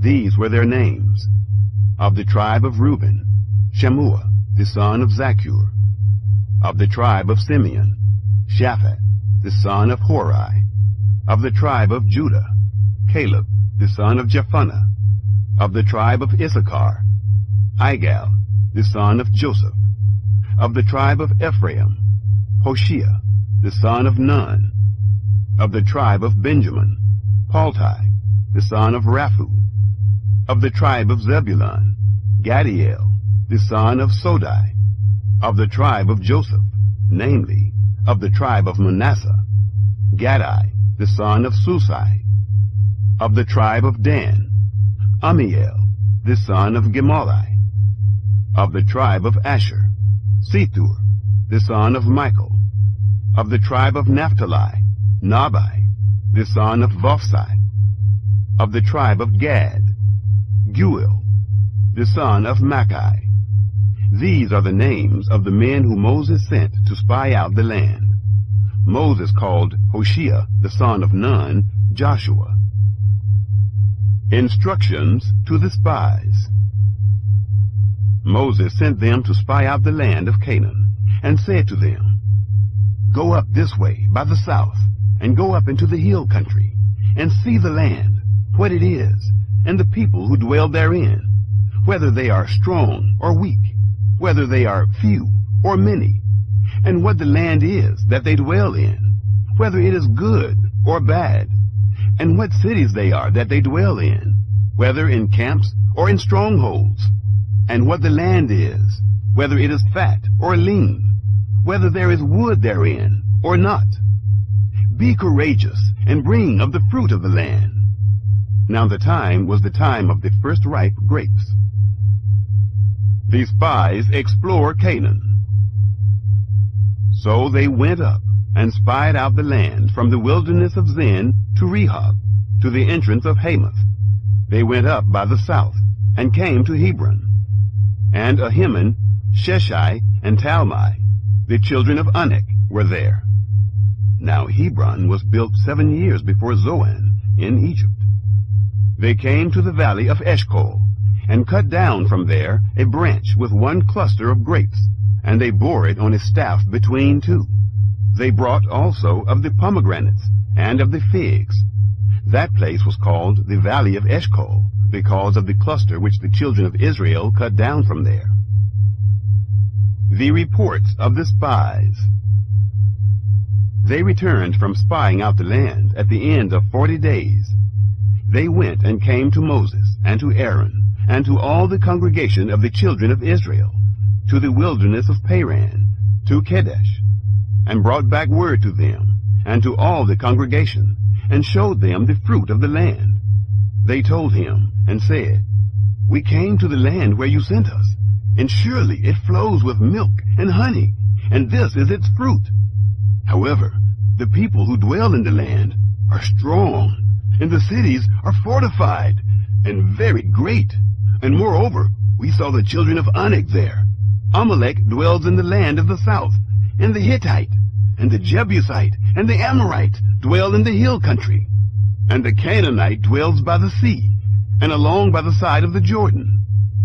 Caleb stilled the people before Moses, and said, "Let us go up at once and possess it, for we are well able to overcome it." But the men who went up with him said, "We aren't able to go up against the people, for they are stronger than we." They brought up an evil report of the land which they had spied out to the children of Israel, saying, "The land through which we have gone to spy it out is a land that eats up its inhabitants, and all the people who we saw in it are men of great stature. There we saw the Nephilim, the sons of Anak, who come of the Nephilim. And we were in our own sight as grasshoppers, and so we were in their sight." Chapter 14. The people rebel. All the congregation lifted up their voice and cried, and the people wept that night. All the children of Israel murmured against Moses and against Aaron, and the whole congregation said to them, "Would that we had died in the land of Egypt, or would that we had died in this wilderness. Why does Yahweh bring us to this land to fall by the sword? Our wives and our little ones will be a prey. Wouldn't it be better for us to return into Egypt?" They said one to another, "Let us make a captain, and let us return into Egypt." Then Moses and Aaron fell on their faces before all the assembly of the congregation of the children of Israel. Joshua the son of Nun, and Caleb the son of Jephunneh, who were of those who spied out the land, tore their clothes. And they spoke to all the congregation of the children of Israel, saying, "The land which we passed through to spy it out is an exceeding good land. If Yahweh delights in us, then he will bring us into this land and give it to us, a land which flows with milk and honey. Only don't rebel against Yahweh, neither fear the people of the land, for they are bread for us. Their defense is removed from over them, and Yahweh is with us. Don't fear them." But all the congregation threatened to stone them with stones. The glory of Yahweh appeared in the tent of meeting to all the children of Israel. Yahweh said to Moses, "How long will this people despise me? And how long will they not believe in me for all the signs which I have worked among them? I will strike them with the pestilence and disinherit them, and will make of you a nation greater and mightier than they." Moses intercedes for the people. Moses said to Yahweh, "Then the Egyptians will hear it, for you brought up this people in your might from among them, and they will tell it to the inhabitants of this land. They have heard that you, Yahweh, are in the midst of this people. For you, Yahweh, are seen face to face, and your cloud stands over them, and you go before them in a pillar of cloud by day, and in a pillar of fire by night. Now, if you killed this people as one man, then the nations which have heard the fame of you will speak, saying, 'Because Yahweh was not able to bring this people into the land which he swore to them, therefore he has slain them in the wilderness.' Now, please, let the power of the Lord be great, according as you have spoken, saying, 'Yahweh is slow to anger, and abundant in loving kindness, forgiving iniquity and disobedience, and that will by no means clear the guilty, visiting the iniquity of the fathers on the children, on the third and on the fourth generation. Please pardon the iniquity of this people, according to the greatness of your loving kindness, and according as you have forgiven this people from Egypt even until now." God's forgiveness and judgment. Yahweh said, "I have pardoned according to your word. But in very deed, as I live, and as all the earth shall be filled with the glory of Yahweh, because all those men who have seen my glory and my signs, which I worked in Egypt and in the wilderness, yet have tempted me these 10 times, and have not listened to my voice. Surely they shall not see the land which I swore to their fathers, neither shall any of those who despised me see it. But my servant Caleb, because he had another spirit with him, and has followed me fully, him will I bring into the land into which he went, and his seed shall possess it. Now the Amalekite and the Canaanite dwell in the valley. Tomorrow turn and go into the wilderness by the way to the Red Sea. Yahweh spoke to Moses and to Aaron, saying, How long shall I bear with this evil congregation that murmur against me? I have heard the murmurings of the children of Israel, which they murmur against me. Tell them, As I live, says Yahweh, surely as you have spoken in my ears, so will I do to you. Your dead bodies shall fall in this wilderness, and all who were numbered of you, according to your whole number, from 20 years old and upward, who have murmured against me.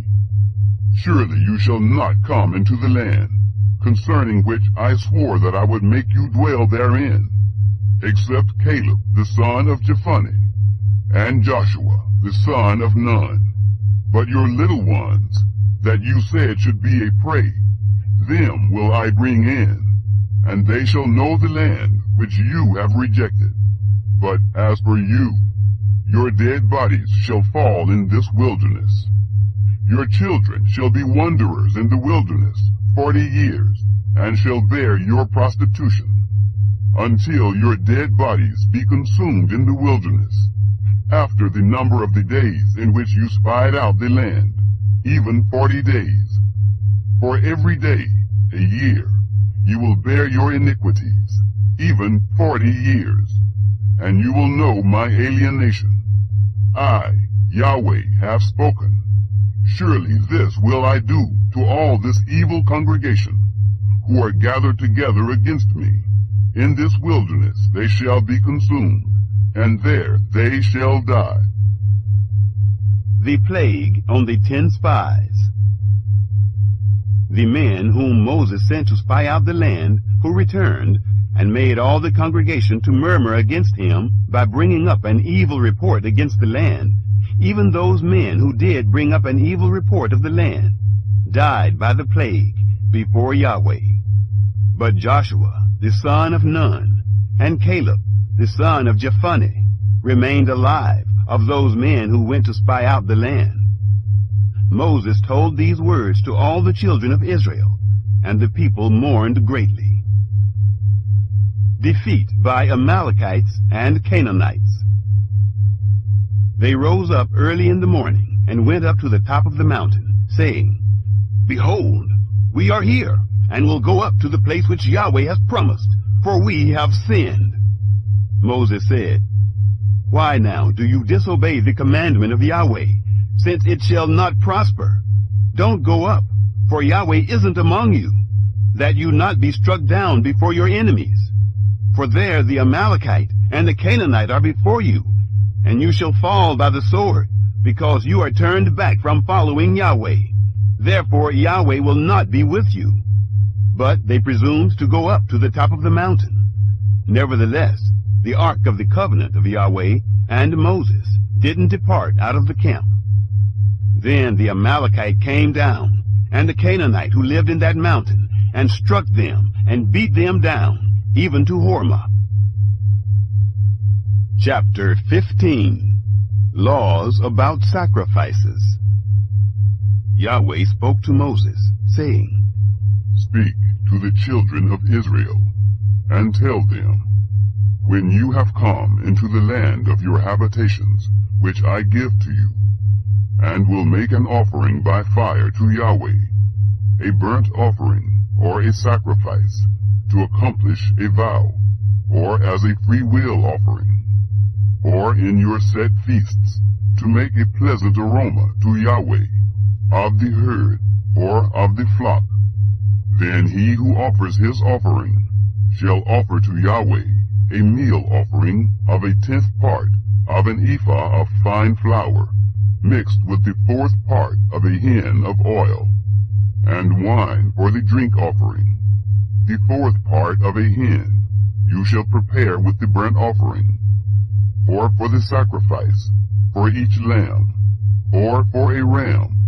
You shall prepare for a meal offering 2/10 parts of an ephah of fine flour, mixed with the 3rd part of a hin of oil. And for the drink offering you shall offer the 3rd part of a hin of wine, of a pleasant aroma to Yahweh. When you prepare a bull for a burnt offering, or for a sacrifice, to accomplish a vow, or for peace offerings to Yahweh, then shall he offer with the bull a meal offering of 3/10 parts of an ephah of fine flour, mixed with half a hin of oil. And you shall offer for the drink offering half a hin of wine, for an offering made by fire, of a pleasant aroma to Yahweh. Thus shall it be done for each bull, or for each ram, or for each of the male lambs, or of the young goats, according to the number that you shall prepare. So you shall do to everyone according to their number. All who are native born shall do these things in this way, in offering an offering made by fire, of a pleasant aroma to Yahweh. If a stranger lives as a foreigner with you, or whoever may be among you throughout your generations, and will offer an offering made by fire, of a pleasant aroma to Yahweh, as you do, so he shall do. For the assembly there shall be one statute for you, and for the stranger who lives as a foreigner with you, a statute forever throughout your generations. As you are, so shall the foreigner be before Yahweh. One law and one ordinance shall be for you and for the stranger who lives as a foreigner with you.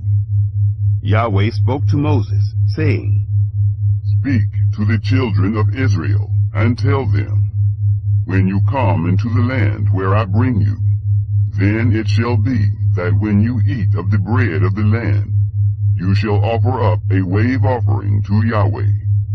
Of the first of your dough you shall offer up a cake for a wave offering, as the wave offering of the threshing floor, so you shall heave it. Of the first of your dough you shall give to Yahweh a wave offering throughout your generations. Offerings for unintentional sins. When you shall err, and not observe all these commandments which Yahweh has spoken to Moses, even all that Yahweh has commanded you by Moses, from the day that Yahweh gave commandment, and onward throughout your generations, then it shall be, if it be done unwittingly, without the knowledge of the congregation, that all the congregation shall offer one young bull for a burnt offering, for a pleasant aroma to Yahweh, with the meal offering of it, and the drink offering of it, according to the ordinance, and one male goat for a sin offering. The priest shall make atonement for all the congregation of the children of Israel, and they shall be forgiven, for it was an error, and they have brought their offering, an offering made by fire to Yahweh, and their sin offering before Yahweh for their error. And all the congregation of the children of Israel shall be forgiven, and the stranger who lives as a foreigner among them. For in respect of all the people it was done unwittingly. If one person sins unwittingly, then he shall offer a female goat a year old for a sin offering. The priest shall make atonement for the soul who errs, when he sins unwittingly, before Yahweh, to make atonement for him, and he shall be forgiven. You shall have one law for him who does anything unwittingly, for him who is native born among the children of Israel, and for the stranger who lives as a foreigner among them. But the soul who does anything with a high hand, whether he is native-born or a foreigner, the same blasphemes Yahweh, and that soul shall be cut off from among his people, because he has despised the word of Yahweh, and has broken his commandment. That soul shall utterly be cut off. His iniquity shall be on him. A Sabbath breaker stoned. While the children of Israel were in the wilderness, they found a man gathering sticks on the Sabbath day. Those who found him gathering sticks brought him to Moses and Aaron, and to all the congregation. They put him in custody, because it had not been declared what should be done to him. Yahweh said to Moses, The man shall surely be put to death. All the congregation shall stone him with stones outside of the camp. All the congregation brought him outside of the camp, and stoned him to death with stones, as Yahweh commanded Moses. The Law of Tassels. Yahweh spoke to Moses, saying, Speak to the children of Israel, and tell them that they should make themselves fringes in the borders of their garments throughout their generations, and that they put on the fringe of each border a cord of blue. And it shall be to you for a fringe, that you may look on it, and remember all the commandments of Yahweh, and do them, and that you not follow after your own heart and your own eyes, after which you used to play the prostitute, that you may remember and do all my commandments, and be holy to your God. I am Yahweh your God, who brought you out of the land of Egypt, to be your God. I am Yahweh your God. Chapter 16. Korah's Rebellion. Now Korah, the son of Izhar, the son of Kohath, the son of Levi, with Dathan and Abiram, the sons of Eliab, and On, the son of Peleth, sons of Reuben, took men, and they rose up before Moses, with certain of the children of Israel, 250 princes of the congregation, called to the assembly, men of renown. And they assembled themselves together against Moses and against Aaron, and said to them, You take too much on yourself, since all the congregation are holy, every one of them, and Yahweh is among them. Why then lift yourselves up above the assembly of Yahweh? When Moses heard it, he fell on his face, and he spoke to Korah and to all his company, saying, In the morning Yahweh will show who are his, and who is holy, and will cause him to come near to him. Even him whom he shall choose, he will cause to come near to him. Do this, take censers, Korah and all his company, and put fire in them, and put incense on them before Yahweh tomorrow. And it shall be that the man whom Yahweh chooses, he shall be holy. You have gone too far, you sons of Levi. Moses said to Korah, Hear now, you sons of Levi, is it a small thing to you that the God of Israel has separated you from the congregation of Israel to bring you near to himself, to do the service of the tabernacle of Yahweh, and to stand before the congregation to minister to them, and that he has brought you near, and all your brothers, the sons of Levi, with you? And do you seek the priesthood also? Therefore, you and all your company are gathered together against Yahweh. And Aaron, what is he that you murmur against him? Moses sent to call Dathan and Abiram, the sons of Eliab, and they said, We won't come up. Is it a small thing that you have brought us up out of a land flowing with milk and honey to kill us in the wilderness? But you must also make yourself a prince over us?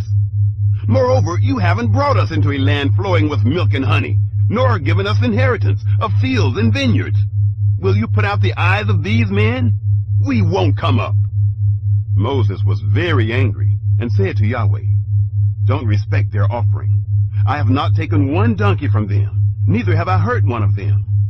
Moses said to Korah, You and all your company go before Yahweh, you and they, and Aaron, tomorrow, and each man take his censer, and put incense on them, and each man bring before Yahweh his censer, 250 censers. You also, and Aaron, each his censer. They each took his censer and put fire in them, and laid incense thereon, and stood at the door of the tent of meeting with Moses and Aaron.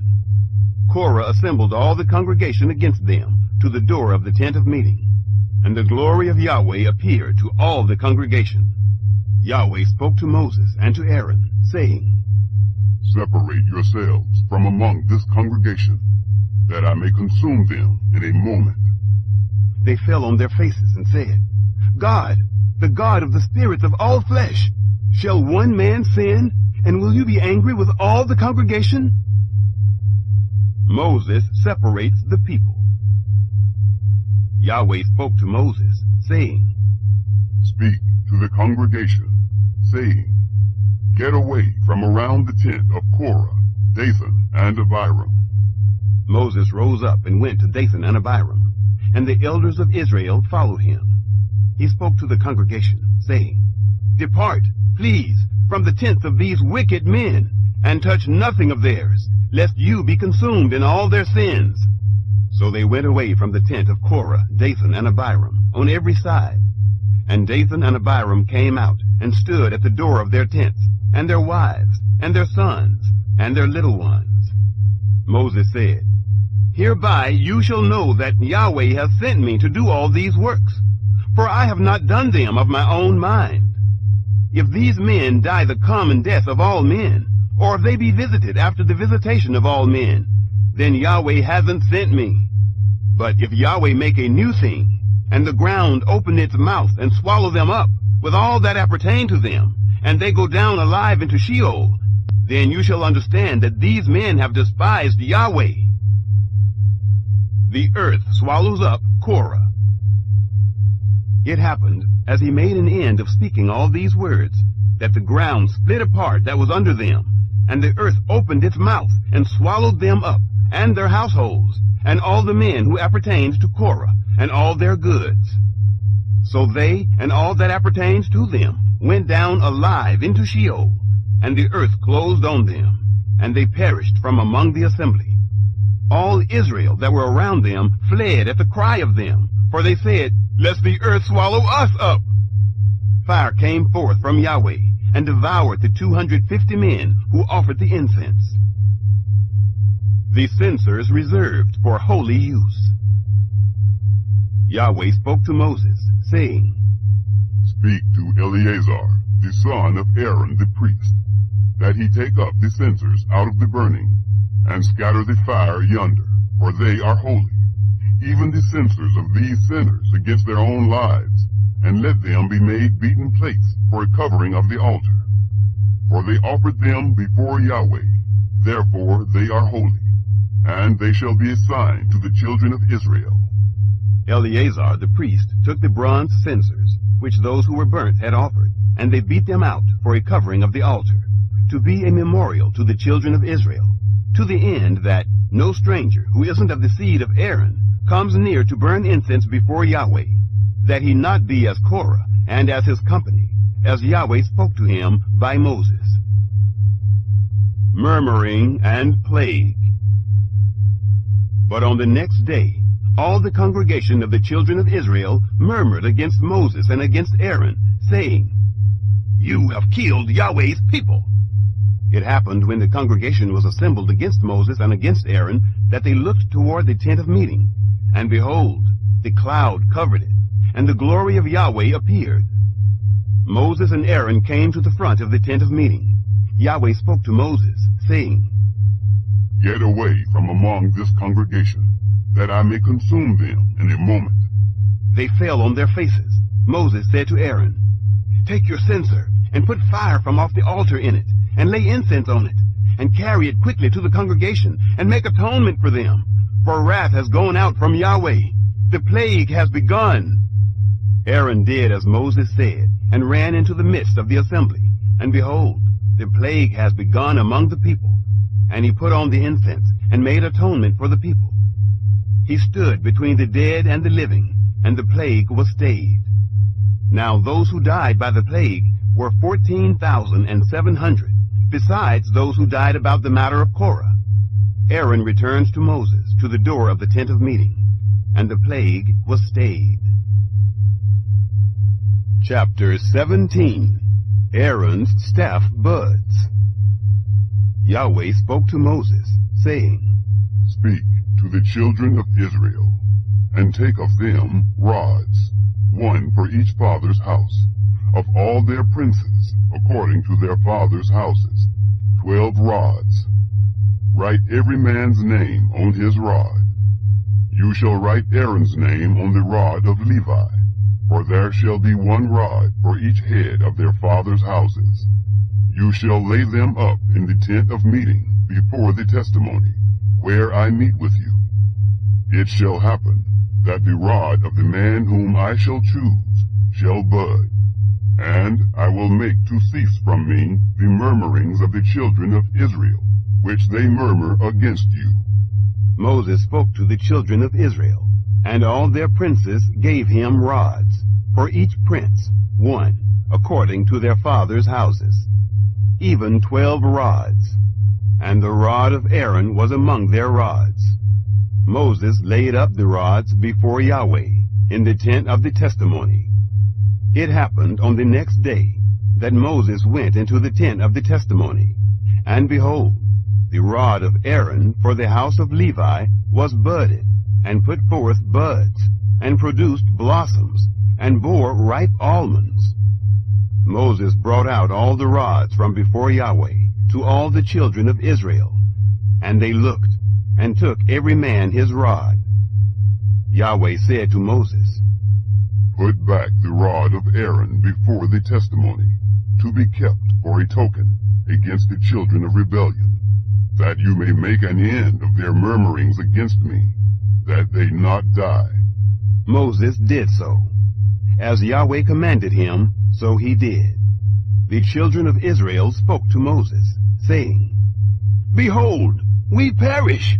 We are undone. We are all undone. Everyone who comes near to the tabernacle of Yahweh dies. Will we all perish? Chapter 18. Duties of priests and Levites. Yahweh said to Aaron, You and your sons, and your father's house with you, shall bear the iniquity of the sanctuary, and you and your sons with you shall bear the iniquity of your priesthood. Your brothers also, the tribe of Levi, the tribe of your father, bring near with you, that they may be joined to you, and minister to you. But you and your sons with you shall be before the tent of the testimony. They shall keep your commands, and the duty of all the tent. Only they shall not come near to the vessels of the sanctuary, and to the altar, that they not die, neither they nor you. They shall be joined to you, and keep the responsibility of the tent of meeting, for all the service of the tent. And a stranger shall not come near to you.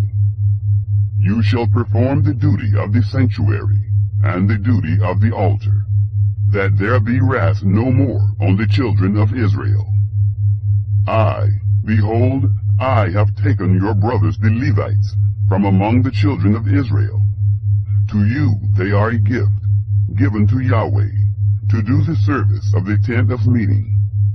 You and your sons with you shall keep your priesthood for everything of the altar, and for that within the veil, and you shall serve.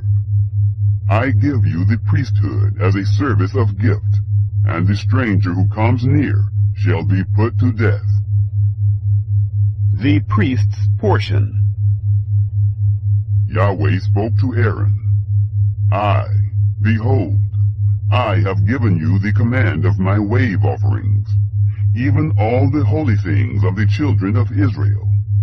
To you have I given them by reason of the anointing, and to your sons as a portion forever.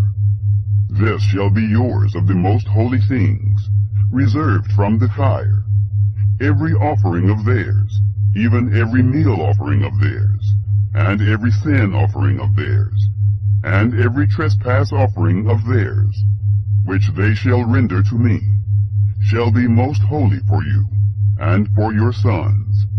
You shall eat of it like the most holy things. Every male shall eat of it. It shall be holy to you. This is yours too, the wave offering of their gift, even all the wave offerings of the children of Israel. I have given them to you, and to your sons, and to your daughters with you, as a portion forever. Everyone who is clean in your house shall eat of it. All the best of the oil, and all the best of the vintage, and of the grain, the first fruits of them which they give to Yahweh, to you have I given them. The first ripe fruits of all that is in their land, which they bring to Yahweh, shall be yours. Everyone who is clean in your house shall eat of it. Everything devoted in Israel shall be yours. Everything that opens the womb, of all flesh which they offer to Yahweh, both of man and animal, shall be yours. Nevertheless, you shall surely redeem the firstborn of man, and you shall redeem the firstborn of unclean animals. You shall redeem those who are to be redeemed of them from a month old, according to your estimation, for 5 shekels of money, after the shekel of the sanctuary. The same is 20 gerahs. But you shall not redeem the firstborn of a cow, or the firstborn of a sheep, or the firstborn of a goat. They are holy. You shall sprinkle their blood on the altar, and shall burn their fat for an offering made by fire, for a pleasant aroma to Yahweh. Their flesh shall be yours, as the wave offering breast, and as the right thigh, it shall be yours. All the wave offerings of the holy things, which the children of Israel offer to Yahweh, have I given you, and your sons, and your daughters with you, as a portion forever. It is a covenant of salt forever before Yahweh to you, and to your seed with you. Yahweh said to Aaron, You shall have no inheritance in their land, neither shall you have any portion among them. I am your portion, and your inheritance among the children of Israel. The Levites' portion. To the children of Levi, behold, I have given all the tithe in Israel for an inheritance, in return for their service which they serve, even the service of the tent of meeting. Henceforth the children of Israel shall not come near the tent of meeting, lest they bear sin, and die. But the Levites shall do the service of the tent of meeting, and they shall bear their iniquity. It shall be a statute forever, throughout your generations, and among the children of Israel they shall have no inheritance. For the tithes of the children of Israel, which they offer as a wave offering to Yahweh, I have given to the Levites for an inheritance. Therefore I have said to them, among the children of Israel they shall have no inheritance. The heave offering. Yahweh spoke to Moses, saying, Moreover, you shall speak to the Levites, and tell them, When you take of the children of Israel the tithes which I have given you from them for your inheritance, then you shall offer up a wave offering of it for Yahweh, a tithe of the tithe. Your wave offering shall be reckoned to you, as though it were the grain of the threshing floor, and as the fullness of the winepress. Thus you also shall offer a wave offering to Yahweh of all your tithes, which you receive of the children of Israel, and of it you shall give Yahweh's wave offering to Aaron the priest. Out of all your gifts you shall offer every wave offering of Yahweh, of all its best, even the holy part of it out of it. Therefore you shall tell them, When you heave its best from it, then it shall be reckoned to the Levites as the increase of the threshing floor, and as the increase of the winepress. You shall eat it in every place, you and your households. For it is your reward in return for your service in the tent of meeting. You shall bear no sin by reason of it, when you have heaved from it its best. And you shall not profane the holy things of the children of Israel, that you not die. Chapter 19. Ashes of the red heifer. Yahweh spoke to Moses and to Aaron, saying, This is the statute of the law which Yahweh has commanded. Speak to the children of Israel, that they bring you a red heifer without spot, in which is no blemish, and on which never came yoke. You shall give her to Eleazar the priest, and he shall bring her forth outside of the camp, and one shall kill her before his face. And Eleazar the priest shall take of her blood with his finger, and sprinkle her blood toward the front of the tent of meeting 7 times. One shall burn the heifer in his sight, her skin, and her flesh, and her blood, with her dung, shall he burn. And the priest shall take cedar wood, and hyssop, and scarlet, and cast it into the midst of the burning of the heifer. Then the priest shall wash his clothes, and he shall bathe his flesh in water.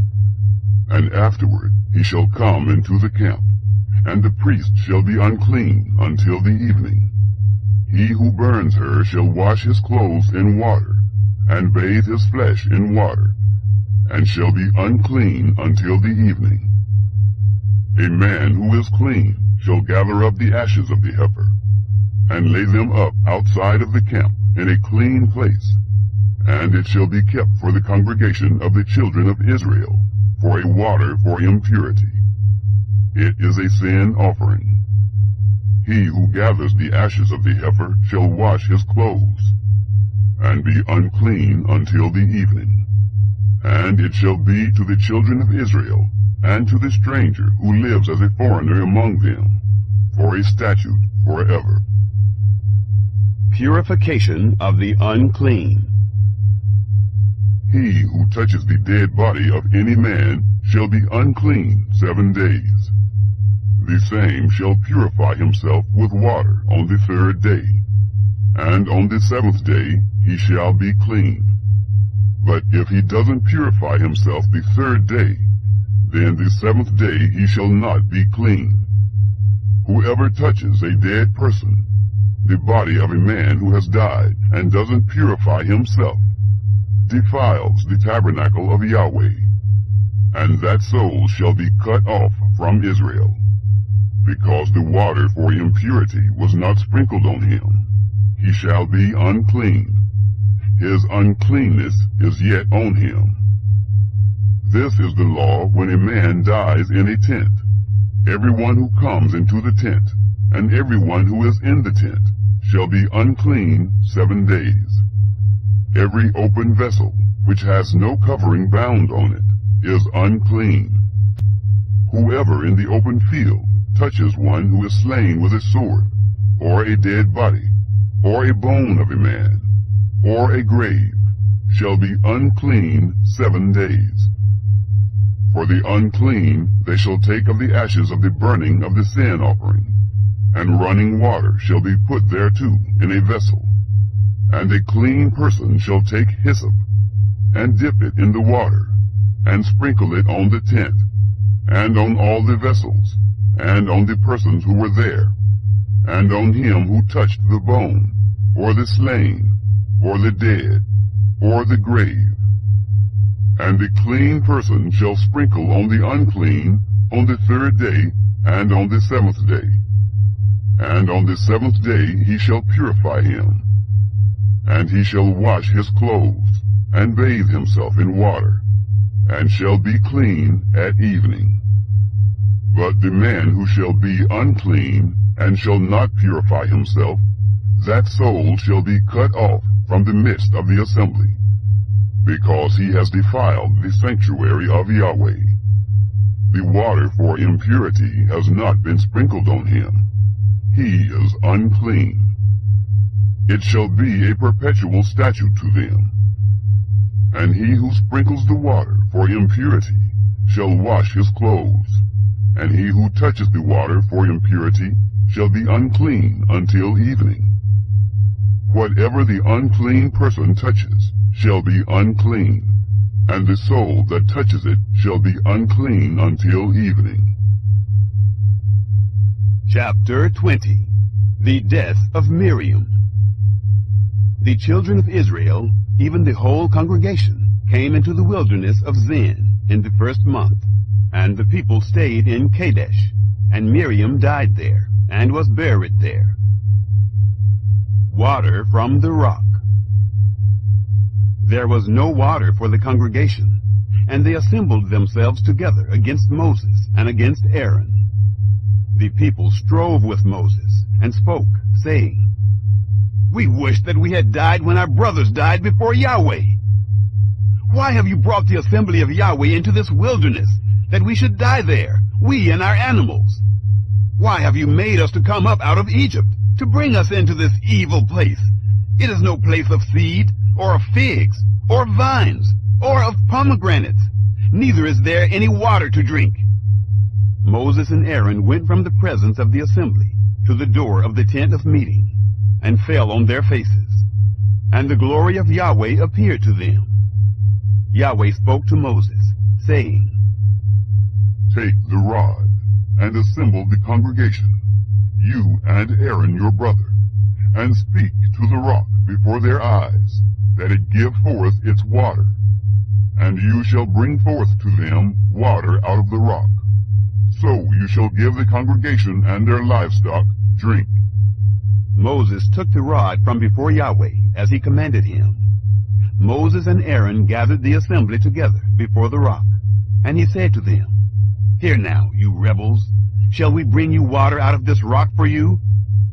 Moses lifted up his hand and struck the rock with his rod twice, and water came forth abundantly, and the congregation drank, and their livestock. Yahweh said to Moses and Aaron, "Because you didn't believe in me, to sanctify me in the eyes of the children of Israel, therefore you shall not bring this assembly into the land which I have given them." These are the waters of Meribah, because the children of Israel strove with Yahweh, and he was sanctified in them. Edom refuses passage. Moses sent messengers from Kadesh to the king of Edom, saying, "Thus says your brother Israel, you know all the travail that has happened to us, how our fathers went down into Egypt, and we lived in Egypt a long time, and the Egyptians dealt ill with us and our fathers. And when we cried to Yahweh, he heard our voice, and sent an angel, and brought us forth out of Egypt. And behold, we are in Kadesh, a city in the uttermost of your border. Please let us pass through your land. We will not pass through field or through vineyard, neither will we drink of the water of the wells. We will go along the king's highway. We will not turn aside to the right hand nor to the left until we have passed your border." Edom said to him, "You shall not pass through me, lest I come out with the sword against you." The children of Israel said to him, "We will go up by the highway, and if we drink of your water, I and my livestock, then I will give its price. Let me only, without doing anything else, pass through on my feet."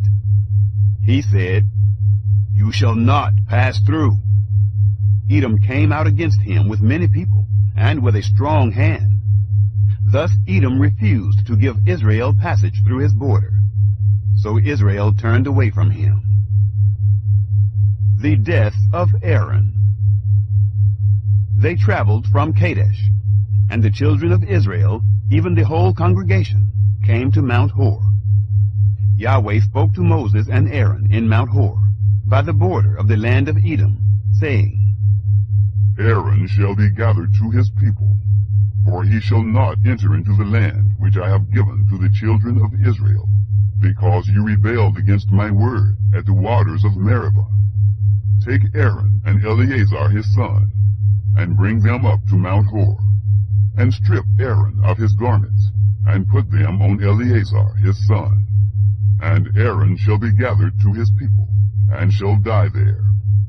Moses did as Yahweh commanded, and they went up into Mount Hor in the sight of all the congregation. Moses stripped Aaron of his garments, and put them on Eleazar his son. And Aaron died there on the top of the mountain. And Moses and Eleazar came down from the mountain. When all the congregation saw that Aaron was dead, they wept for Aaron 30 days, even all the house of Israel. Chapter 21. Victory over the Canaanites. The Canaanite, the king of Arad, who lived in the south, heard tell that Israel came by the way of Atharim, and he fought against Israel, and took some of them captive. Israel vowed a vow to Yahweh, and said, "If you will indeed deliver this people into my hand, then I will utterly destroy their cities." Yahweh listened to the voice of Israel, and delivered up the Canaanites, and they utterly destroyed them and their cities. And the name of the place was called Hormah. The Bronze Serpent. They traveled from Mount Hor by the way to the Red Sea, to compass the land of Edom. And the soul of the people was much discouraged because of the way. The people spoke against God and against Moses. "Why have you brought us up out of Egypt to die in the wilderness? For there is no bread, and there is no water, and our soul loathes this light bread." Yahweh sent fiery serpents among the people, and they bit the people, and many people of Israel died. The people came to Moses and said, "We have sinned, because we have spoken against Yahweh and against you. Pray to Yahweh that he take away the serpents from us." Moses prayed for the people. Yahweh said to Moses, "Make a fiery serpent, and set it on a standard. And it shall happen that everyone who is bitten, when he sees it, shall live." Moses made a serpent of brass, and set it on the standard. And it happened that if a serpent had bitten any man, when he looked to the serpent of brass, he lived. The journey to Moab. The children of Israel traveled, and encamped in Oboth. They traveled from Oboth, and encamped at Liabiram, in the wilderness, which is before Moab, toward the sunrise. From there they traveled, and encamped in the valley of Zered. From there they traveled, and encamped on the other side of the Arnon, which is in the wilderness, that comes out of the border of the Amorites. For the Arnon is the border of Moab, between Moab and the Amorites. Therefore it is said in the book of the wars of Yahweh, "Wahib in Suphah, the valleys of the Arnon, the slope of the valleys that incline toward the dwelling of Er, leans on the border of Moab." From there they traveled to Bair. That is the well of which Yahweh said to Moses, "Gather the people together, and I will give them water." Then sang Israel this song, "Spring up, well, sing to it, the well which the princes dug, which the nobles of the people dug, with the scepter and with their poles." From the wilderness they traveled to Mattanah, and from Mattanah to Nahaliel, and from Nahaliel to Bamoth, and from Bamoth to the valley that is in the field of Moab, to the top of Pisgah, which looks down on the desert. The defeat of Sihon. Israel sent messengers to Sihon, king of the Amorites, saying, "Let me pass through your land. We will not turn aside into field or into vineyard. We will not drink of the water of the wells. We will go by the king's highway until we have passed your border." Sihon would not allow Israel to pass through his border. But Sihon gathered all his people together, and went out against Israel into the wilderness, and came to Jahaz. And he fought against Israel. Israel struck him with the edge of the sword, and possessed his land, from the Arnon to the Jabbok, even to the children of Ammon, for the border of the children of Ammon was strong. Israel took all these cities, and Israel lived in all the cities of the Amorites, in Heshbon, and in all its towns. For Heshbon was the city of Sihon, the king of the Amorites, who had fought against the former king of Moab, and taken all his land out of his hand, even to the Arnon. Therefore those who speak in Proverbs say, Come to Heshbon, let the city of Sihon be built and established. For a fire has gone out of Heshbon, a flame from the city of Sihon. It has devoured Er of Moab, the lords of the high places of the Arnon. Woe to you, Moab! You are undone, people of Chemosh. He has given his sons as fugitives, and his daughters into captivity, to Sihon, king of the Amorites. We have shot at them. Heshbon has perished even to Dibon. We have laid waste even to Nophah, which reaches to Medeba. The defeat of Og. Thus Israel lived in the land of the Amorites. Moses sent to spy out Jazer, and they took its towns, and drove out the Amorites who were there. They turned and went up by the way of Bashan, and Og, the king of Bashan, went out against them, he and all his people, to battle at Edrei. Yahweh said to Moses, Don't fear him, for I have delivered him into your hand, and all his people, and his land, and you shall do to him as you did to Sihon, king of the Amorites, who lived at Heshbon. So they struck him, and his sons, and all his people, until there was none left him remaining, and they possessed his land. Chapter 22. Balak summons Balaam. The children of Israel traveled, and encamped in the plains of Moab, beyond the Jordan at Jericho. Balak, the son of Zippor, saw all that Israel had done to the Amorites. Moab was very afraid of the people, because they were many. And Moab was distressed because of the children of Israel. Moab said to the elders of Midian, Now this multitude will lick up all that is around us, as the ox licks up the grass of the field. Balak, the son of Zippor, was king of Moab at that time. He sent messengers to Balaam, the son of Beor, to Pethor, which is by the river, to the land of the children of his people, to call him, saying, Behold, there is a people who came out from Egypt. Behold, they cover the surface of the earth, and they are staying opposite me. Please, come now therefore, curse me this people, for they are too mighty for me. Perhaps I shall prevail, that we may strike them, and that I may drive them out of the land. For I know that he whom you bless is blessed, and he whom you curse is cursed. The elders of Moab and the elders of Midian departed, with the reward of divination in their hand. And they came to Balaam, and spoke to him the words of Balak. He said to them, Lodge here this night, and I will bring you word again, as Yahweh shall speak to me. The princes of Moab stayed with Balaam. God came to Balaam, and said, Who are these men with you? Balaam said to God, Balak, the son of Zippor, king of Moab, has sent to me, saying, Behold, the people that is come out of Egypt, it covers the surface of the earth. Now come, curse me them. Perhaps I shall be able to fight against them, and shall drive them out. God said to Balaam, You shall not go with them. You shall not curse the people, for they are blessed. Balaam rose up in the morning, and said to the princes of Balak, Go to your land, for Yahweh refuses to permit me to go with you. The princes of Moab rose up, and they went to Balak, and said, Balaam refuses to come with us. Balak sent yet again princes, more and more honorable than they. They came to Balaam, and said to him, Thus says Balak, the son of Zippor, Please let nothing hinder you from coming to me, for I will promote you to very great honor, and whatever you say to me, I will do. Please come, therefore, and curse this people for me. Balaam answered the servants of Balak, If Balak would give me his house full of silver and gold, I can't go beyond the word of Yahweh my God, to do less or more. Now therefore, please wait also here this night, that I may know what Yahweh will speak to me more.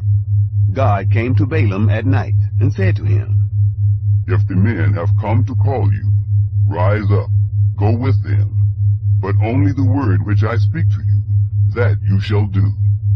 Balaam rose up in the morning and saddled his donkey and went with the princes of Moab. The angel and Balaam's donkey. God's anger was kindled because he went, and the angel of Yahweh placed himself in the way for an adversary against him. Now he was riding on his donkey, and his 2 servants were with him. The donkey saw the angel of Yahweh standing in the way, with his sword drawn in his hand, and the donkey turned aside out of the way and went into the field. And Balaam struck the donkey to turn her into the way. Then the angel of Yahweh stood in a narrow path between the vineyards, a wall being on this side and a wall on that side. The donkey saw the angel of Yahweh, and she thrust herself to the wall and crushed Balaam's foot against the wall, and he struck her again. The angel of Yahweh went further and stood in a narrow place, where there was no way to turn either to the right hand or to the left. The donkey saw the angel of Yahweh, and she lay down under Balaam. And Balaam's anger was kindled, and he struck the donkey with his staff. Yahweh opened the mouth of the donkey, and she said to Balaam, "What have I done to you, that you have struck me these 3 times? Balaam said to the donkey, "Because you have mocked me. I wish there were a sword in my hand, for now I would have killed you." The donkey said to Balaam, Am I not your donkey, on which you have ridden all your life long to this day? Was I ever in the habit of doing so to you? He said, "No." Then Yahweh opened the eyes of Balaam, and he saw the angel of Yahweh standing in the way, with his sword drawn in his hand. And he bowed his head and fell on his face. The angel of Yahweh said to him, Why have you struck your donkey these 3 times? Behold, I have come forth as an adversary, because your way is perverse before me. And the donkey saw me, and turned aside before me these 3 times. Unless she had turned aside from me, surely now I would have killed you, and saved her alive. Balaam said to the angel of Yahweh, "I have sinned, for I didn't know that you stood in the way against me. Now therefore, if it displeases you, I will go back again." The angel of Yahweh said to Balaam, Go with the men, but only the word that I shall speak to you, that you shall speak. So Balaam went with the princes of Balak. When Balak heard that Balaam had come, he went out to meet him to the city of Moab, which is on the border of the Arnon, which is in the utmost part of the border. Balak said to Balaam, "Didn't I earnestly send to you to call you? Why didn't you come to me? Am I not able indeed to promote you to honor?" Balaam said to Balak, "Behold, I have come to you. Have I now any power at all to speak anything? The word that God puts in my mouth, that shall I speak." Balaam went with Balak, and they came to Kiriath-Huzoth. Balak sacrificed cattle and sheep, and sent to Balaam, and to the princes who were with him. It happened in the morning that Balak took Balaam, and brought him up into the high places of Baal, and he saw from there the utmost part of the people. Chapter 23. Balaam's first oracle.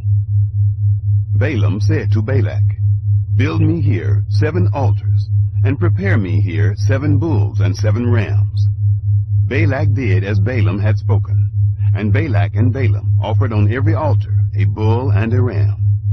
Balaam said to Balak, "Stand by your burnt offering, and I will go. Perhaps Yahweh will come to meet me, and whatever he shows me, I will tell you." He went to a bare height. God met Balaam, and he said to him, "I have prepared the 7 altars, and I have offered up a bull and a ram on every altar." Yahweh put a word in Balaam's mouth, and said, "Return to Balak, and thus you shall speak." He returned to him, and behold, he was standing by his burnt offering, he and all the princes of Moab. He took up his parable, and said, "From Aram has Balak brought me, the king of Moab, from the mountains of the east. Come, curse Jacob for me. Come, defy Israel. How shall I curse whom God has not cursed? How shall I defy whom Yahweh has not defied? For from the top of the rocks I see him. From the hills I see him. Behold, it is a people that dwells alone, and shall not be reckoned among the nations. Who can count the dust of Jacob, or number the fourth part of Israel? Let me die the death of the righteous. Let my last end be like his. Balak said to Balaam, What have you done to me?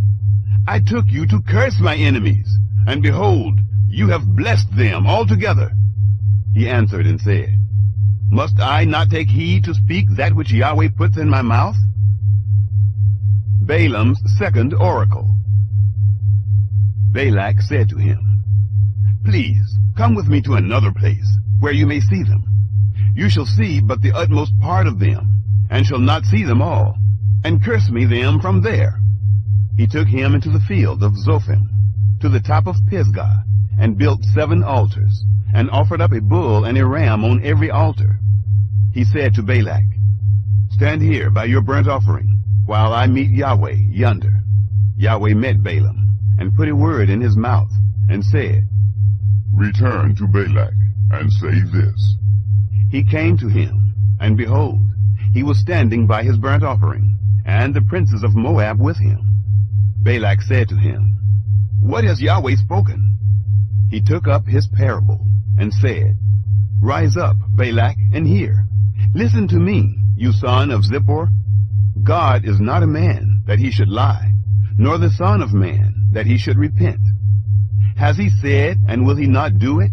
Or has he spoken, and will he not make it good? Behold, I have received a command to bless. He has blessed, and I can't reverse it. He has not seen iniquity in Jacob, neither has he seen perverseness in Israel. Yahweh his God is with him. The shout of a king is among them. God brings them out of Egypt. He has, as it were, the strength of the wild ox. Surely there is no enchantment with Jacob, neither is there any divination with Israel. Now it shall be said of Jacob and of Israel, What has God done? Behold, the people rises up as a lioness. As a lion he lifts himself up. He shall not lie down until he eat of the prey, and drinks the blood of the slain. Balak said to Balaam, Neither curse them at all, nor bless them at all. But Balaam answered Balak, Didn't I tell you, saying, All that Yahweh speaks, that I must do? Balak said to Balaam, Come now, I will take you to another place. Perhaps it will please God that you may curse me them from there. Balak took Balaam to the top of Peor, that looks down on the desert. Balaam said to Balak, Build me here 7 altars, and prepare me here 7 bulls and 7 rams. Balak did as Balaam had said, and offered up a bull and a ram on every altar. Chapter 24. Balaam's third oracle. When Balaam saw that it pleased Yahweh to bless Israel, he didn't go, as at the other times, to meet with enchantments, but he set his face toward the wilderness. Balaam lifted up his eyes, and he saw Israel dwelling according to their tribes, and the Spirit of God came on him.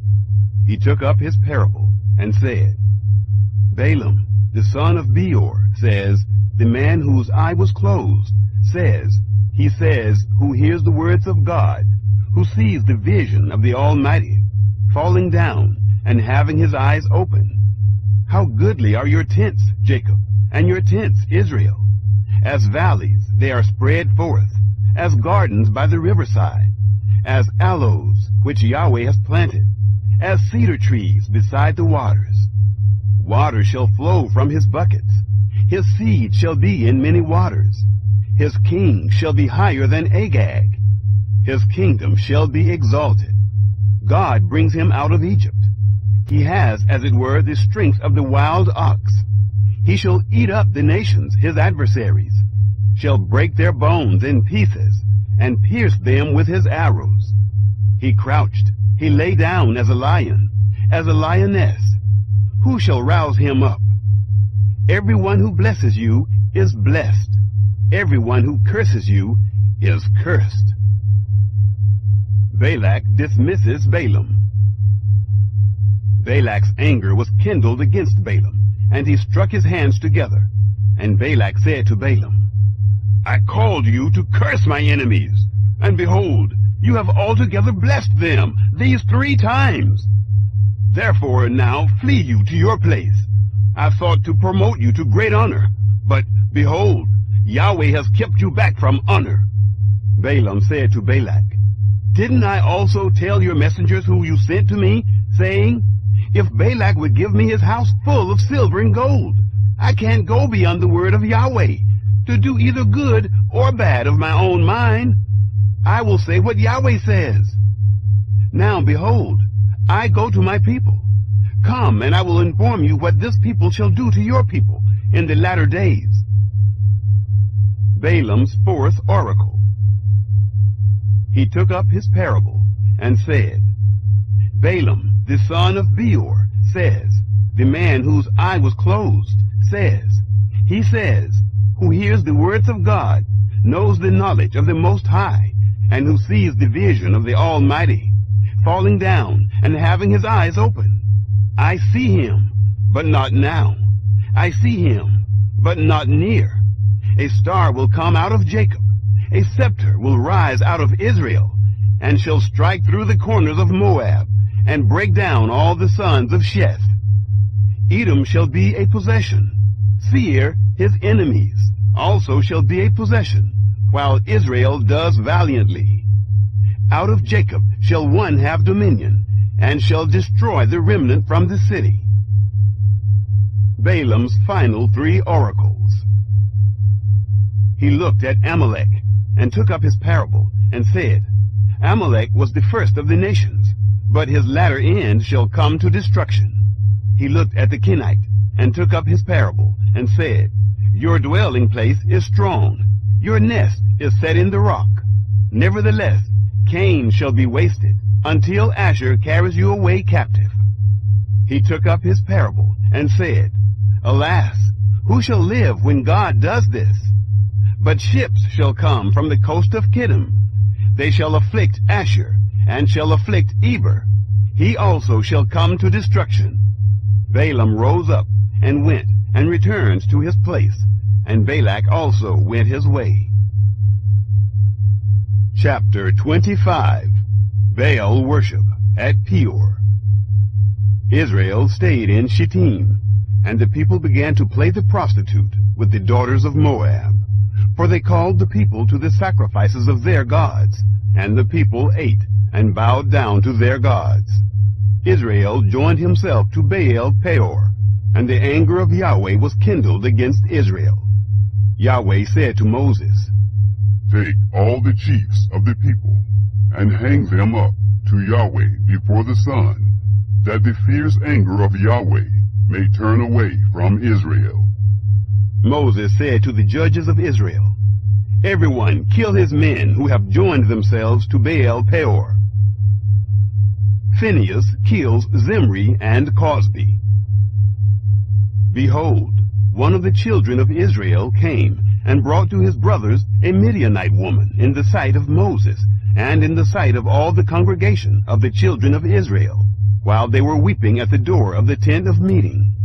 When Phinehas, the son of Eleazar, the son of Aaron the priest, saw it, he rose up from the midst of the congregation, and took a spear in his hand, and he went after the man of Israel into the pavilion, and thrust both of them through, the man of Israel and the woman through her body. So the plague was stayed from the children of Israel. Those who died by the plague were 24,000.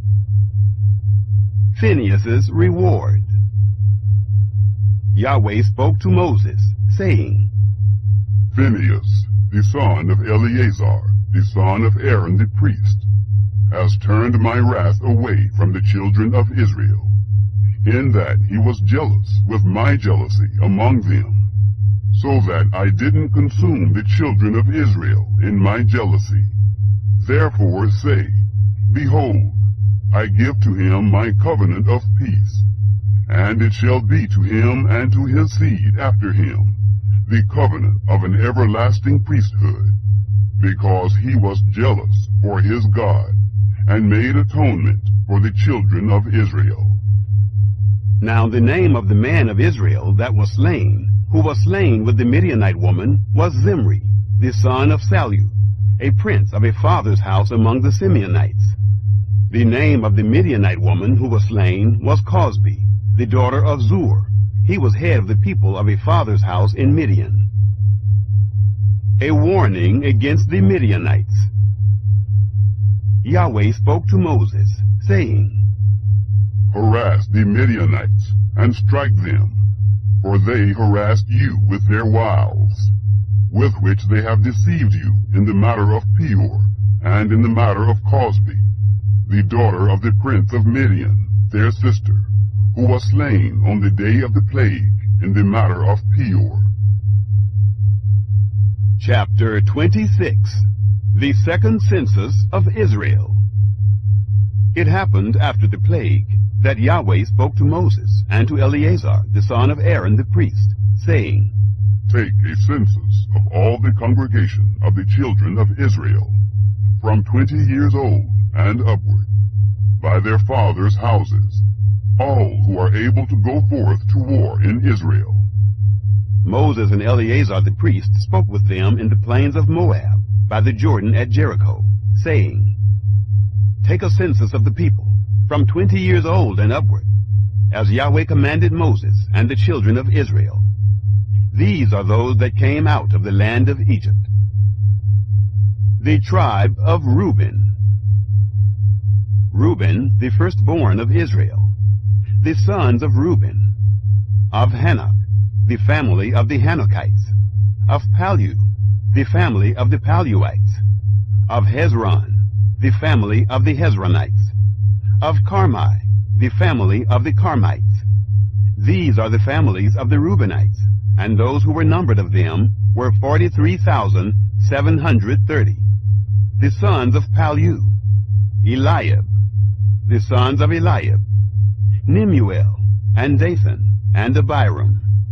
These are that Dathan and Abiram who were called of the congregation, who strove against Moses and against Aaron in the company of Korah, when they strove against Yahweh, and the earth opened its mouth and swallowed them up together with Korah, when that company died. What time the fire devoured 250 men, and they became a sign. Notwithstanding, the sons of Korah didn't die. The tribe of Simeon. The sons of Simeon after their families. Of Nemuel, the family of the Nemuelites. Of Jamin, the family of the Jaminites. Of Jechin, the family of the Jechinites. Of Zerah, the family of the Zerahites. Of Shaul, the family of the Shaulites. These are the families of the Simeonites, 22,200. The tribe of Gad. The sons of Gad after their families. Of Zephon, the family of the Zephonites. Of Haggi, the family of the Haggites. Of Shunai, the family of the Shunites. Of Ozni, the family of the Oznites. Of Uri, the family of the Urites. Of Arad, the family of the Aradites. Of Areli, the family of the Arelites.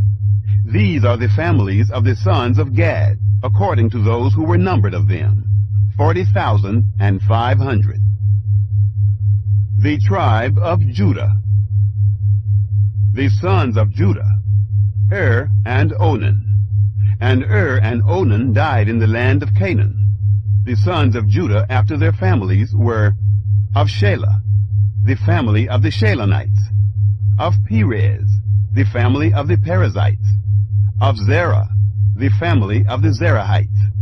The sons of Perez were of Hezron, the family of the Hezronites.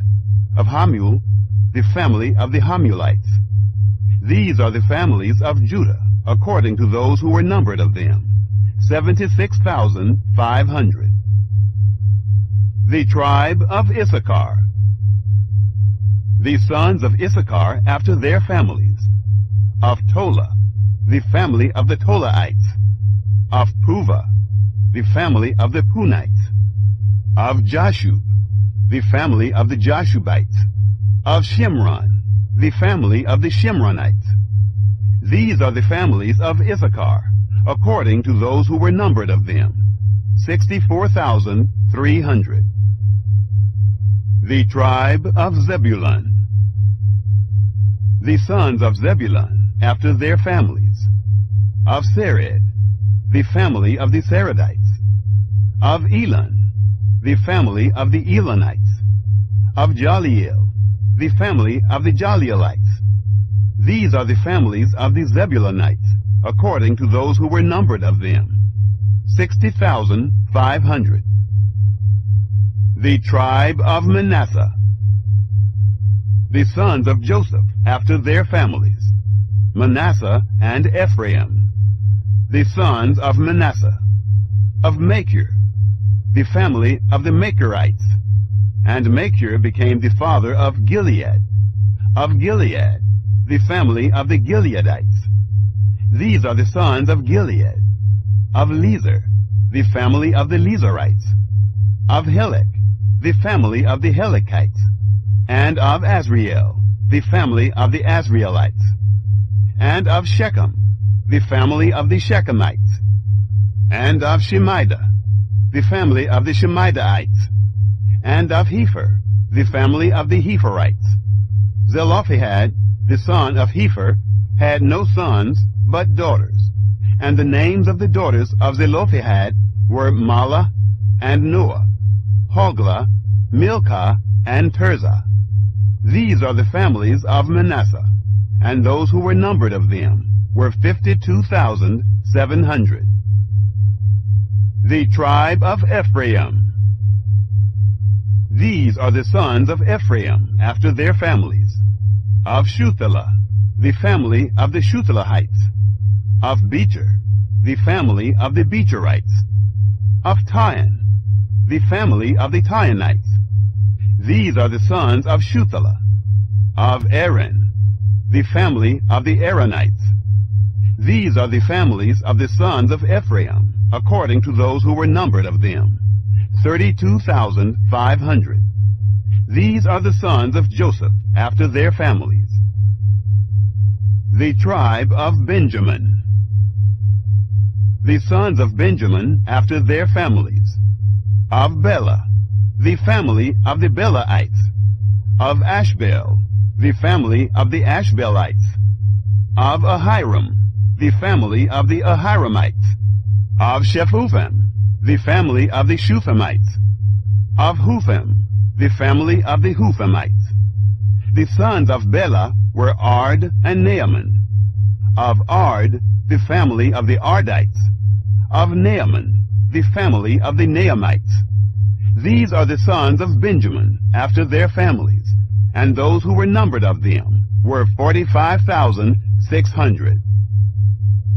The tribe of Dan.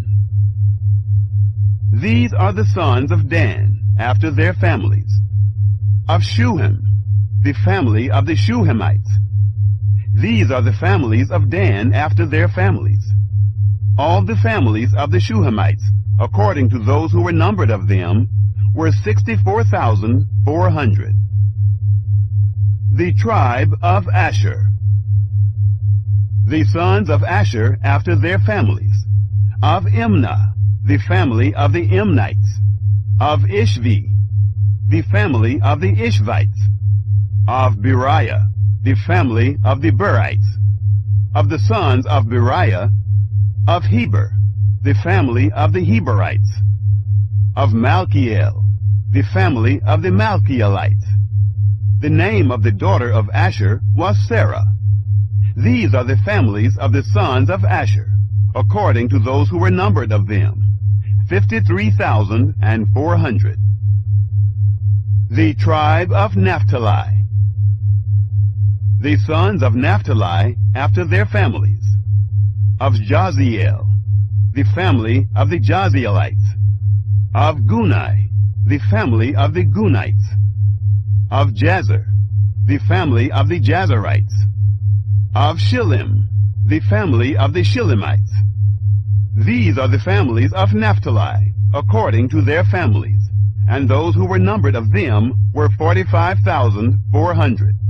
These are those who were numbered of the children of Israel, 601,730. Inheritance by lot. Yahweh spoke to Moses, saying, To these the land shall be divided for an inheritance, according to the number of names. To the more you shall give the more inheritance, and to the fewer you shall give the less inheritance. To everyone according to those who were numbered of him shall his inheritance be given. Notwithstanding, the land shall be divided by lot, according to the names of the tribes of their fathers, they shall inherit. According to the lot shall their inheritance be divided between the more and the fewer. Levites numbered. These are those who were numbered of the Levites after their families. Of Gershon, the family of the Gershonites. Of Kohath, the family of the Kohathites. Of Merari, the family of the Merarites. These are the families of Levi. The family of the Libnites, the family of the Hebronites, the family of the Malites, the family of the Mushites, the family of the Korahites. Kohath became the father of Amram. The name of Amram's wife was Jochebed, the daughter of Levi, who was born to Levi in Egypt. And she bore to Amram Aaron and Moses, and Miriam their sister. To Aaron were born Nadab and Abihu, Eleazar and Ithamar. Nadab and Abihu died when they offered strange fire before Yahweh. Those who were numbered of them were 23,000, every male from a month old and upward, for they were not numbered among the children of Israel, because there was no inheritance given them among the children of Israel. Only Caleb and Joshua remain. These are those who were numbered by Moses and Eleazar the priest, who numbered the children of Israel in the plains of Moab, by the Jordan at Jericho. But among these there was not a man of them who were numbered by Moses and Aaron the priest, who numbered the children of Israel in the wilderness of Sinai. For Yahweh had said of them, They shall surely die in the wilderness. There was not left a man of them, except Caleb, the son of Jephunneh, and Joshua, the son of Nun. Chapter 27. The daughters of Zelophehad. Then drew near the daughters of Zelophehad, the son of Hepher, the son of Gilead, the son of Machir, the son of Manasseh, of the families of Manasseh, the son of Joseph.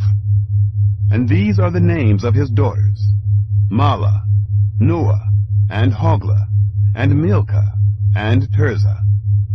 They stood before Moses, and before Eleazar the priest, and before the princes and all the congregation, at the door of the tent of meeting, saying, Our father died in the wilderness, and he was not among the company of those who gathered themselves together against Yahweh in the company of Korah. But he died in his own sin, and he had no sons.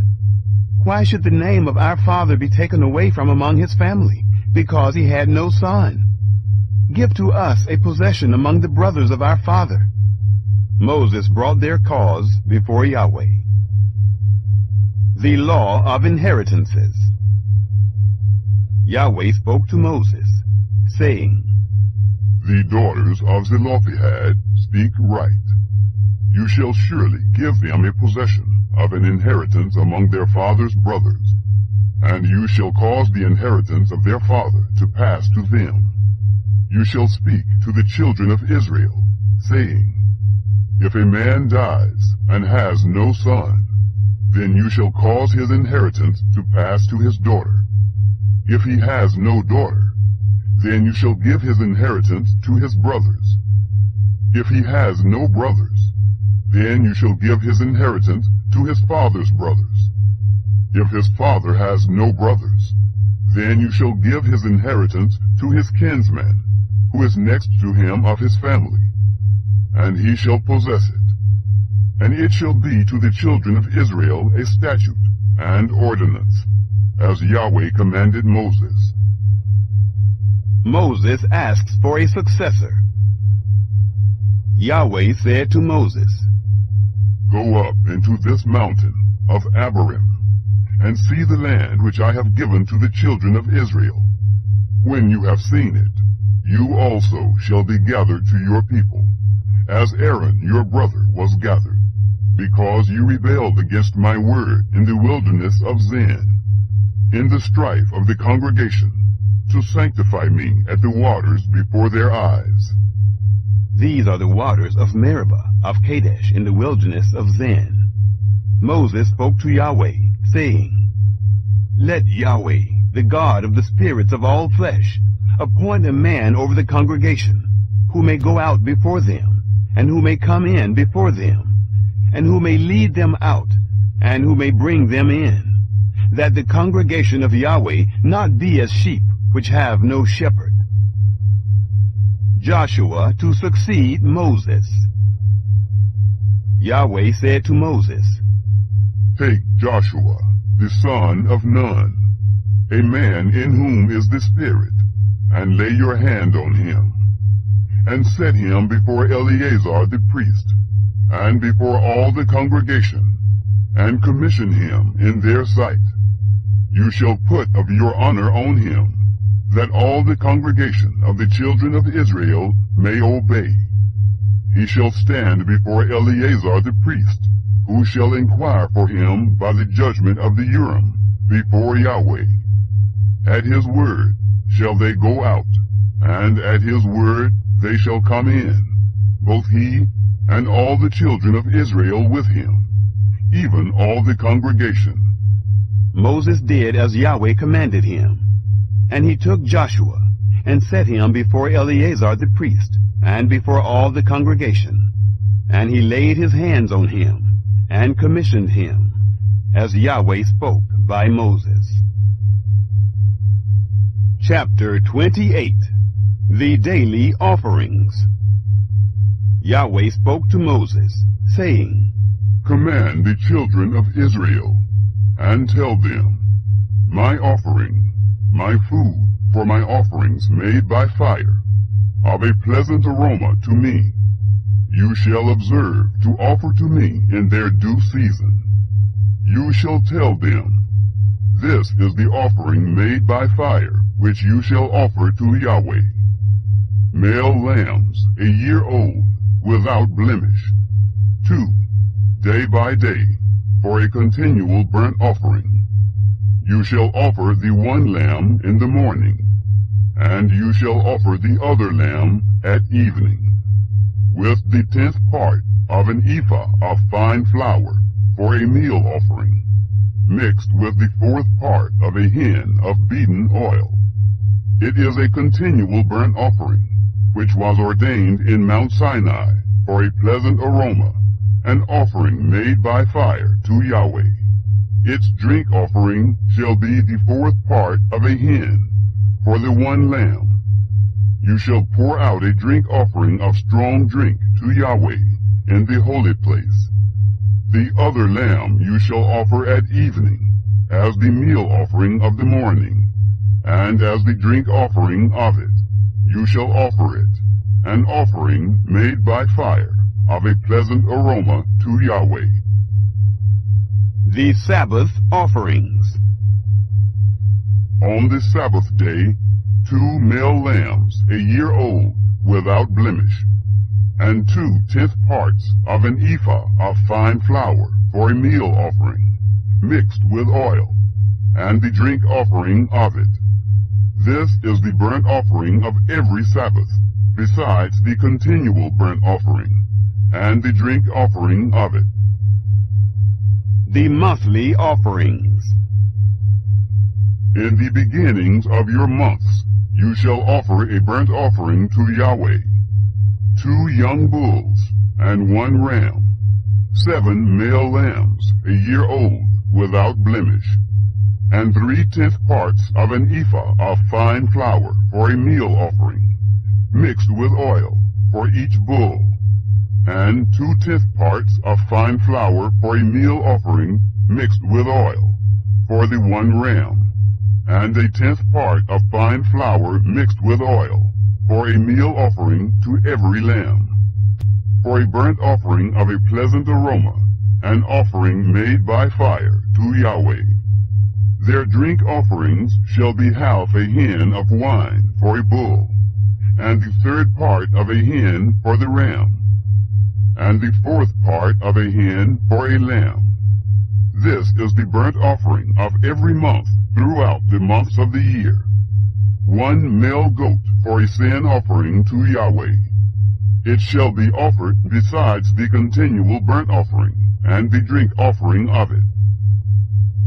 The Passover.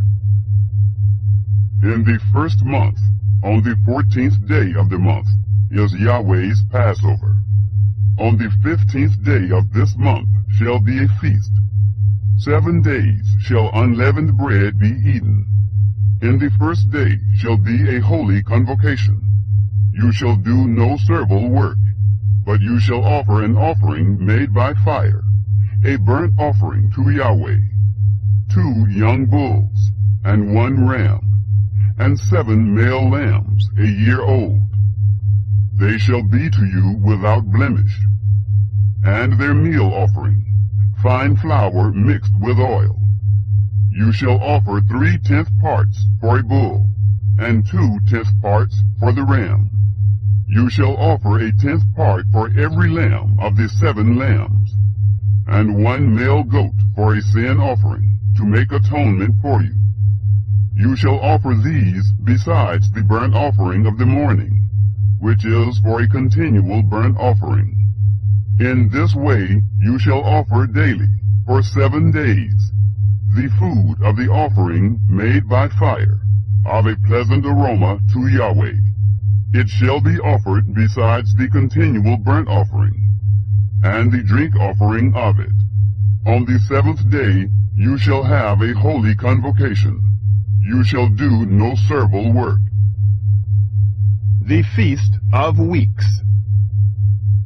Also, in the day of the first fruits, when you offer a new meal offering to Yahweh in your Feast of Weeks, you shall have a holy convocation.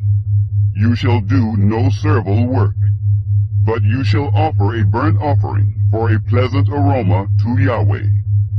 2 young bulls, 1 ram, 7 male lambs a year old, and their meal offering, fine flour mixed with oil, 3/10 parts for each bull, 2/10 parts for the 1 ram, a 10th part for every lamb of the 7 lambs, 1 male goat to make atonement for you, besides the continual burnt offering and the meal offering of it. You shall offer them. They shall be to you without blemish. And their drink offerings. Chapter 29. The Feast of Trumpets. In the 7th month, on the first day of the month, you shall have a holy convocation. You shall do no servile work. It is a day of blowing of trumpets to you. You shall offer a burnt offering for a pleasant aroma to Yahweh. 1 young bull, 1 ram, 7 male lambs a year old, without blemish, and their meal offering, fine flour mixed with oil. 3/10 parts for the bull, 2/10 parts for the ram, and 1/10 part for every lamb of the 7 lambs, and 1 male goat for a sin offering, to make atonement for you, besides the burnt offering of the new moon, and the meal offering of it, and the continual burnt offering, and the meal offering of it, and their drink offerings, according to their ordinance, for a pleasant aroma, an offering made by fire to Yahweh. The Day of Atonement. On the 10th day of this 7th month you shall have a holy convocation, and you shall afflict your souls. You shall do no kind of work, but you shall offer a burnt offering to Yahweh for a pleasant aroma. 1 young bull, 1 ram, 7 male lambs a year old. they shall be to you without blemish. And their meal offering, fine flour mixed with oil, 3/10 parts for the bull, 2/10 parts for the ram, 1/10 part for every lamb of the 7 lambs, 1 male goat for a sin offering, besides the sin offering of atonement, and the continual burnt offering, and the meal offering of it, and their drink offerings. The Feast of Tabernacles. On the 15th day of the 7th month you shall have a holy convocation. You shall do no servile work, and you shall keep a feast to Yahweh 7 days. And you shall offer a burnt offering, an offering made by fire of a pleasant aroma to Yahweh. 13 young bulls, 2 rams, 14 male lambs a year old. They shall be without blemish. And their meal offering, fine flour mixed with oil, 3/10 parts for every bull of the 13 bulls, 2/10 parts for each ram of the 2 rams, and 1/10 part for every lamb of the 14 lambs, and 1 male goat for a sin offering, besides the continual burnt offering, the meal offering of it, and the drink offering of it. On the 2nd day you shall offer 12 young bulls, 2 rams, 14 male lambs a year old without blemish, and their meal offering and their drink offerings for the bulls, for the rams, and for the lambs, according to their number, after the ordinance, and 1 male goat for a sin offering, besides the continual burnt offering, and the meal offering of it, and their drink offerings.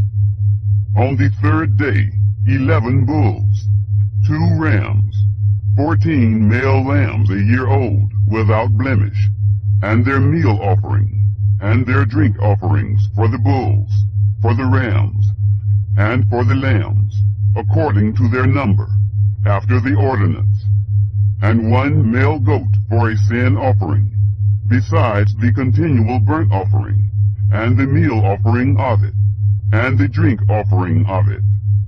On the 4th day 10 bulls, 2 rams, 14 male lambs a year old without blemish, their meal offering and their drink offerings for the bulls, for the rams, and for the lambs, according to their number, after the ordinance, and 1 male goat for a sin offering, besides the continual burnt offering, the meal offering of it, and the drink offering of it. On the 5th day 9 bulls, 2 rams, 14 male lambs a year old without blemish, and their meal offering and their drink offerings for the bulls, for the rams, and for the lambs, according to their number, after the ordinance, and 1 male goat for a sin offering, besides the continual burnt offering, and the meal offering of it, and the drink offering of it. On the 6th day 8 bulls, 2 rams, 14 male lambs a year old without blemish, and their meal offering, and their drink offerings for the bulls, for the rams, and for the lambs, according to their number, after the ordinance, and 1 male goat for a sin offering, besides the continual burnt offering, the meal offering of it, and the drink offerings of it. On the 7th day 7 bulls, 2 rams, 14 male lambs a year old without blemish, and their meal offering, and their drink offerings, for the bulls, for the rams, and for the lambs, according to their number, after the ordinance, and 1 male goat for a sin offering, besides the continual burnt offering, the meal offering of it, and the drink offering of it. On the 8th day you shall have a solemn assembly. You shall do no servile work. But you shall offer a burnt offering, an offering made by fire, of a pleasant aroma to Yahweh, 1 bull, 1 ram, 7 male lambs a year old without blemish, their meal offering, and their drink offerings, for the bull, for the ram, and for the lambs, shall be according to their number, after the ordinance, and 1 male goat for a sin offering, besides the continual burnt offering, and the meal offering of it, and the drink offering of it. You shall offer these to Yahweh in your set feasts, besides your vows, and your freewill offerings, for your burnt offerings, and for your meal offerings, and for your drink offerings, and for your peace offerings. Moses told the children of Israel according to all that Yahweh commanded Moses. Chapter 30. Laws concerning vows. Moses spoke to the heads of the tribes of the children of Israel, saying, This is the thing which Yahweh has commanded. When a man vows a vow to Yahweh, or swears an oath to bind his soul with a bond, he shall not break his word. He shall do according to all that proceeds out of his mouth. Also, when a woman vows a vow to Yahweh, and binds herself by a bond, being in her father's house and in her youth, and her father hears her vow, and her bond with which she has bound her soul, and her father holds his peace at her, then all her vows shall stand, and every bond with which she has bound her soul shall stand. But if her father disallow her in the day that he hears, none of her vows or of her bonds with which he has bound her soul shall stand. And Yahweh will forgive her, because her father disallowed her. If she is married to a husband, while her vows are on her, or the rash utterance of her lips with which she has bound her soul, and her husband hear it, and hold his peace at her in the day that he hears it, then her vows shall stand, and her bonds with which she has bound her soul shall stand. But if her husband disallow her in the day that he hears it, then he shall make void her vow which is on her, and the rash utterance of her lips, with which she has bound her soul, and Yahweh will forgive her. But the vow of a widow, or of her who is divorced, even everything with which she has bound her soul, shall stand against her. If she vowed in her husband's house, or bound her soul by bond with an oath, and her husband heard it, and held his peace at her, and didn't disallow her, then all her vows shall stand, and every bond with which she bound her soul shall stand. But if her husband made them null and void in the day that he heard them, then whatever proceeded out of her lips concerning her vows, or concerning the bond of her soul, shall not stand. Her husband has made them void, and Yahweh will forgive her. Every vow and every binding oath to afflict the soul, her husband may establish it, or her husband may make it void. But if her husband altogether hold his peace at her from day to day, then he establishes all her vows, or all her bonds, which are on her. He has established them, because he held his peace at her in the day that he heard them. But if he shall make them null and void after that he has heard them, then he shall bear her iniquity. These are the statutes which Yahweh commanded Moses, between a man and his wife, between a father and his daughter, being in her youth in her father's house. Chapter 31. Vengeance on Midian. Yahweh spoke to Moses, saying, Avenge the children of Israel for the Midianites. Afterward you shall be gathered to your people. Moses spoke to the people, saying, Arm men from among you for the war, that they may go against Midian, to execute Yahweh's vengeance on Midian. Of every tribe 1,000, throughout all the tribes of Israel, you shall send to the war. So there were delivered out of the thousands of Israel 1,000 of every tribe, 12,000 armed for war. Moses sent them, 1,000 of every tribe, to the war. Them and Phinehas, the son of Eleazar the priest, to the war, with the vessels of the sanctuary, and the trumpets for the alarm in his hand. They warred against Midian, as Yahweh commanded Moses, and they killed every male. They killed the kings of Midian with the rest of their slain, Evi, and Rechem, and Zur, and Hur, and Reba, the 5 kings of Midian. Balaam also, the son of Beor, they killed with the sword. The children of Israel took captive the women of Midian, and their little ones, and all their livestock, and all their flocks, and all their goods they took for a prey. All their cities in the places in which they lived, and all their encampments, they burnt with fire. They took all the spoil, and all the prey, both of man and of animal. They brought the captives, and the prey, and the spoil, to Moses, and to Eleazar the priest, and to the congregation of the children of Israel, to the camp at the plains of Moab, which are by the Jordan at Jericho. Moses and Eleazar the priest, and all the princes of the congregation, went forth to meet them outside of the camp. Moses was angry with the officers of the army, the captains of thousands, and the captains of hundreds, who came from the service of the war. Moses said to them, "Have you saved all the women alive? Behold, these caused the children of Israel, through the counsel of Balaam, to commit trespass against Yahweh in the matter of Peor, and so the plague was among the congregation of Yahweh. Now therefore, kill every male among the little ones, and kill every woman who has known man by lying with him. But all the girls who have not known man by lying with him, keep alive for yourselves. Encamp outside of the camp 7 days.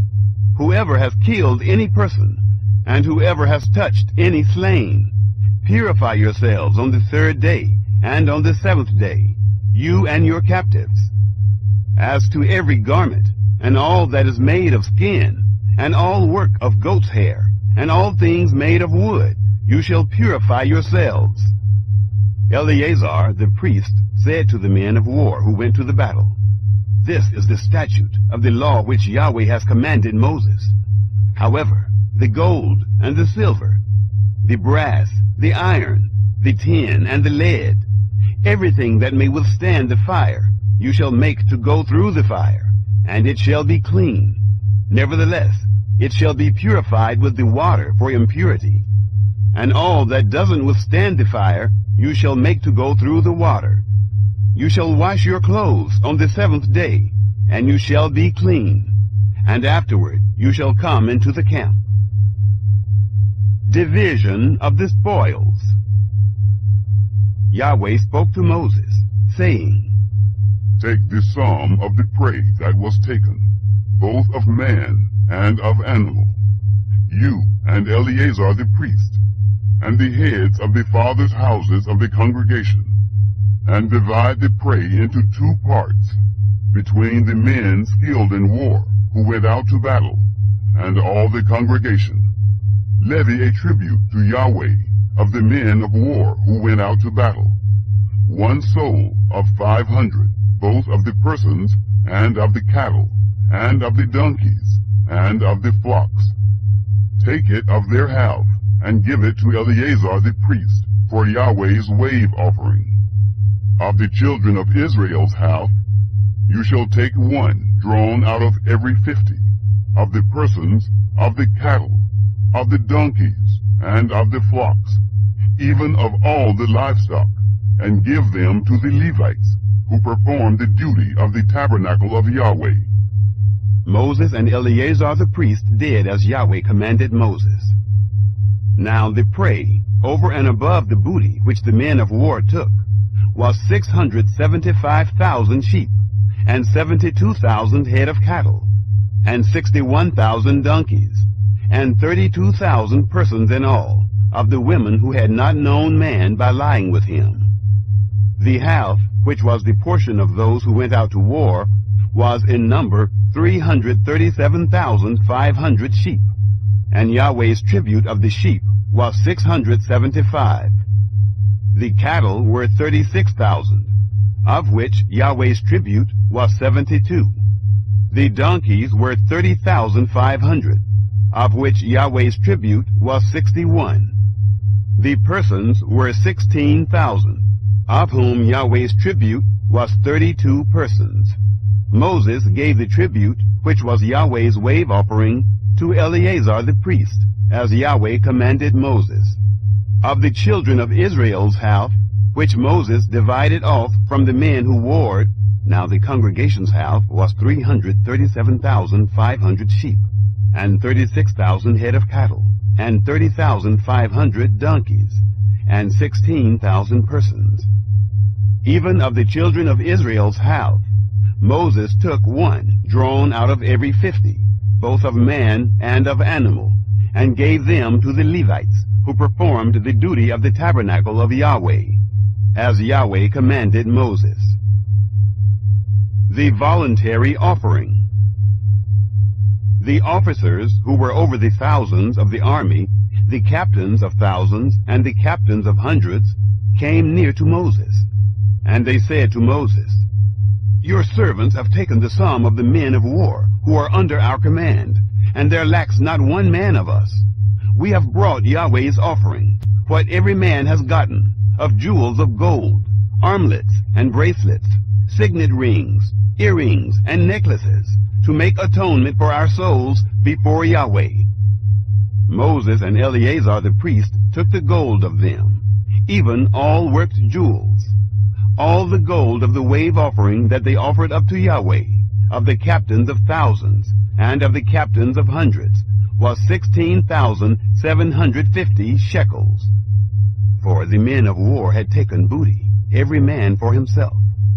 Moses and Eleazar the priest took the gold of the captains of thousands and of hundreds, and brought it into the tent of meeting, for a memorial for the children of Israel before Yahweh.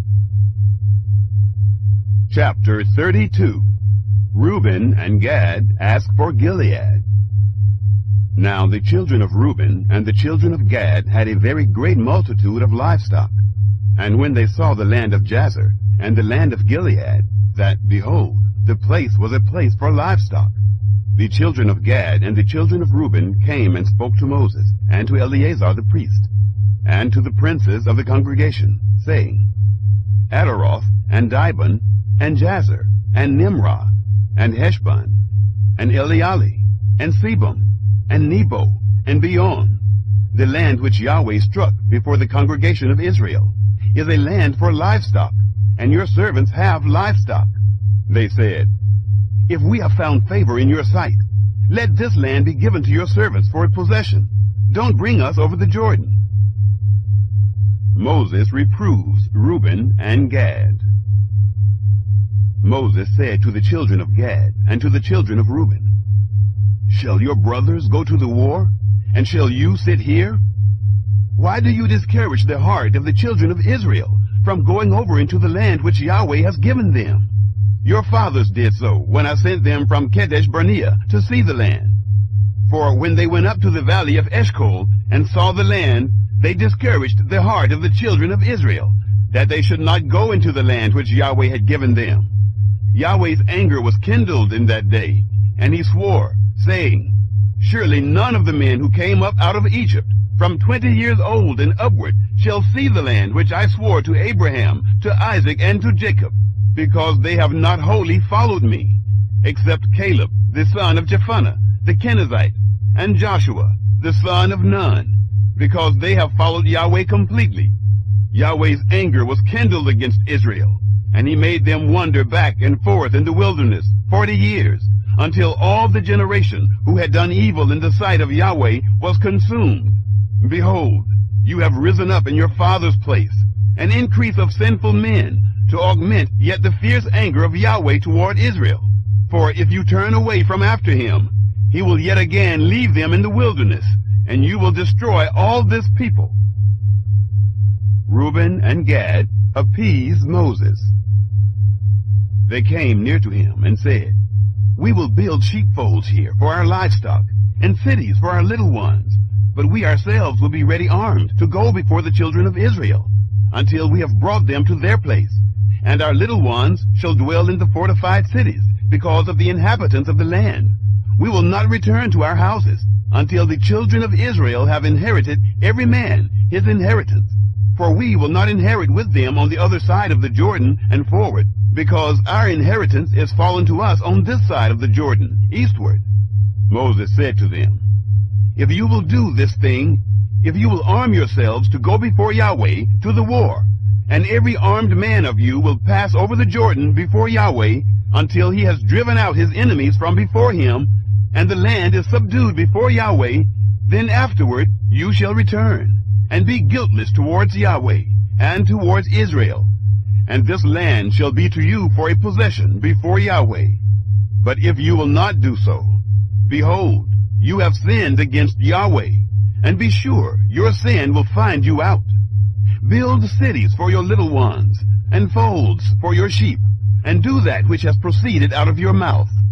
The children of Gad and the children of Reuben spoke to Moses, saying, Your servants will do as my Lord commands. Our little ones, our wives, our flocks, and all our livestock shall be there in the cities of Gilead. But your servants will pass over, every man who is armed for war, before Yahweh, to battle, as my Lord says. So Moses commanded concerning them to Eleazar the priest, and to Joshua the son of Nun, and to the heads of the fathers' houses of the tribes of the children of Israel. Moses said to them, If the children of Gad and the children of Reuben will pass with you over the Jordan, every man who is armed to battle before Yahweh, and the land shall be subdued before you, then you shall give them the land of Gilead for a possession. But if they will not pass over with you armed, they shall have possessions among you in the land of Canaan. The children of Gad and the children of Reuben answered, saying, As Yahweh has said to your servants, so will we do. We will pass over armed before Yahweh into the land of Canaan, and the possession of our inheritance shall remain with us beyond the Jordan. Reuben and Gad settle in Gilead. Moses gave to them, even to the children of Gad and to the children of Reuben, and to the half-tribe of Manasseh, the son of Joseph, the kingdom of Sihon, king of the Amorites, and the kingdom of Og, king of Bashan, the land, according to the cities of it, with their borders, even the cities of the surrounding land. The children of Gad built Dibon, and Ataroth, and Aurora, and Atroth-Shophan, and Jazer, and Jogbehah, and Beth-Nimrah, and Beth-Haran, fortified cities, and folds for sheep. The children of Reuben built Heshbon, and Elealeh, and Kiriathaim, and Nebo, and Baal-Meon, their names being changed, and Sibmah, and they gave other names to the cities which they built. The children of Machir, the son of Manasseh, went to Gilead, and took it, and dispossessed the Amorites who were therein. Moses gave Gilead to Machir, the son of Manasseh, and he lived therein. Jair, the son of Manasseh, went and took its towns, and called them Havoth-Jair. Nobah went and took Kenath and its villages, and called it Nobah, after his own name. Chapter 33. The 42 Journeys of the Israelites. These are the journeys of the children of Israel, when they went forth out of the land of Egypt, by their armies, under the hand of Moses and Aaron. Moses wrote their goings out according to their journeys, by the commandment of Yahweh. And these are their journeys according to their goings out. They traveled from Ramesses in the first month, on the 15th day of the first month. On the next day after the Passover, the children of Israel went out with a high hand, in the sight of all the Egyptians, while the Egyptians were burying all their firstborn, whom Yahweh had struck among them. On their gods also Yahweh executed judgments. The children of Israel traveled from Ramesses and encamped in Succoth. They traveled from Succoth and encamped in Etham, which is in the edge of the wilderness. They traveled from Etham and turned back to Piahiroth, which is before Baal-Zephon, and they encamped before Migdol. They traveled from before Hieroth and passed through the midst of the sea into the wilderness.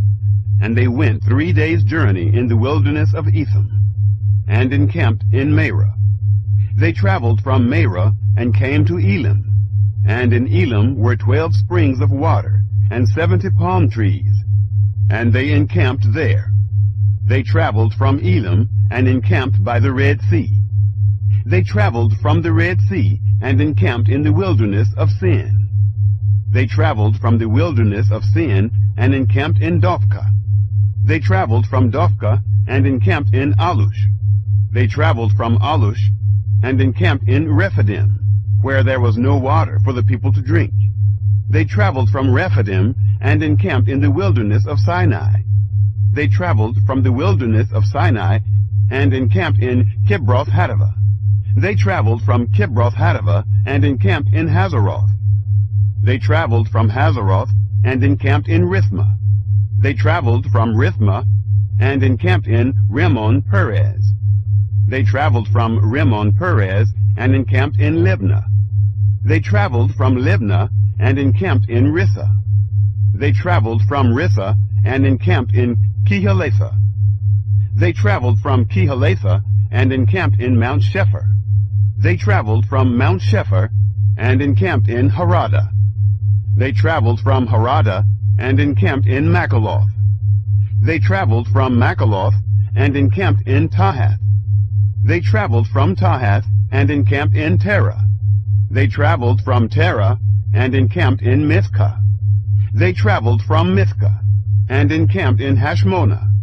They traveled from Hashmonah and encamped in Moseroth. They traveled from Moseroth and encamped in Bene Jaakan. They traveled from Bene Jaakan and encamped in Hor-Haggidgad. They traveled from Hor-Haggidgad and encamped in Jotbathah. They traveled from Jotbathah and encamped in Abrona. They traveled from Abrona and encamped in Ezion-Geber. They traveled from Ezion-Geber and encamped in the wilderness of Zin. The same is Kedesh. They traveled from Kedesh and encamped in Mount Hor, in the edge of the land of Edom. Aaron the priest went up into Mount Hor at the commandment of Yahweh, and died there. In the 40th year, after the children of Israel were come out of the land of Egypt, in the 5th month, on the 1st day of the month, Aaron was 123 years old when he died in Mount Hor. The Canaanite, the king of Arad, who lived in the south, in the land of Canaan, heard of the coming of the children of Israel. They traveled from Mount Hor and encamped in Zalmonah. They traveled from Zalmonah and encamped in Punan. They traveled from Punan and encamped in Oboth. They traveled from Oboth and encamped in Laiabarim, in the border of Moab. They traveled from Laim and encamped in Dibon-Gad. They traveled from Dibon-Gad and encamped in Almon-Diblathaim. They traveled from Almon-Diblathaim and encamped in the mountains of Abarim, before Nebo. They traveled from the mountains of Abarim and encamped in the plains of Moab, by the Jordan at Jericho. They encamped by the Jordan, from Beth Jeshimoth even to Ebel Shittim, in the plains of Moab. Canaanites to be destroyed. Yahweh spoke to Moses in the plains of Moab, by the Jordan at Jericho, saying, Speak to the children of Israel, and tell them, when you pass over the Jordan into the land of Canaan, then you shall drive out all the inhabitants of the land from before you, and destroy all their figured stones, and destroy all their molten images, and demolish all their high places. And you shall take possession of the land, and dwell therein. For I have given the land to you, to possess it. You shall inherit the land by lot according to your families. To the more you shall give the more inheritance, and to the fewer you shall give the less inheritance. Wherever the lot falls to any man, that shall be his. You shall inherit according to the tribes of your fathers. But if you do not drive out the inhabitants of the land from before you, then those you let remain of them will be as pricks in your eyes, and as thorns in your sides, and they will harass you in the land in which you dwell. It shall happen that as I thought to do to them, so will I do to you. Chapter 34. The Boundaries of Canaan. Yahweh spoke to Moses, saying, Command the children of Israel, and tell them, when you come into the land of Canaan, this is the land that shall fall to you for an inheritance, even the land of Canaan, according to its borders. then your south quarter shall be from the wilderness of Zin, along by the side of Edom. And your south border shall be from the end of the salt sea eastward. And your border shall turn about southward of the ascent of Akrabim, and pass along to Zin. And the goings out of it shall be southward of Kadesh Barnea, and it shall go forth to Hazar Adar, and pass along to Asmon. And the border shall turn about from Asmon to the brook of Egypt, and the goings out of it shall be at the sea. For the western border you shall have the great sea, and the border of it. This shall be your west border. This shall be your north border. From the great sea you shall mark out for you Mount Hor. From Mount Hor you shall mark out to the entrance of Hamath. And the goings out of the border shall be at Zedad. And the border shall go forth to Ziphron. And the goings out of it shall be at Hazar Enan. This shall be your north border. You shall mark out your east border from Hazar Enan to Shephem. And the border shall go down from Shephem to Riblah, on the east side of En. And the border shall go down, and shall reach to the side of the sea of Kinnereth eastward. And the border shall go down to the Jordan, and the goings out of it shall be at the salt sea. This shall be your land, according to its borders around it. Moses commanded the children of Israel, saying, This is the land which you shall inherit by lot, which Yahweh has commanded to give to the 9 tribes, and to the half-tribe. For the tribe of the children of Reuben, according to their fathers' houses, and the tribe of the children of Gad, according to their fathers' houses, have received, and the half-tribe of Manasseh have received their inheritance. The 2 tribes and the half-tribe have received their inheritance, beyond the Jordan, at Jericho, eastward, toward the sunrise. Leaders to divide the land. Yahweh spoke to Moses, saying, These are the names of the men who shall divide the land to you for inheritance: Eleazar the priest, and Joshua the son of Nun. You shall take 1 prince of every tribe to divide the land for inheritance. These are the names of the men. Of the tribe of Judah, Caleb the son of Jephunneh. Of the tribe of the children of Simeon, Shemuel the son of Ammihud. Of the tribe of Benjamin, Elidad the son of Kislon. Of the tribe of the children of Dan, a prince, Bukai the son of Joglai. Of the children of Joseph. Of the tribe of the children of Manasseh, a prince, Haniel the son of Ephod. Of the tribe of the children of Ephraim, a prince, Kemuel the son of Shiftan. Of the tribe of the children of Zebulun, a prince, Elizaphan the son of Parnak. Of the tribe of the children of Issachar, a prince, Paltiel the son of Azan. Of the tribe of the children of Asher, a prince, Ahiyud the son of Shalomai. Of the tribe of the children of Naphtali, a prince, Pedahel the son of Ammihud. These are they whom Yahweh commanded to divide the inheritance to the children of Israel in the land of Canaan. Chapter 35.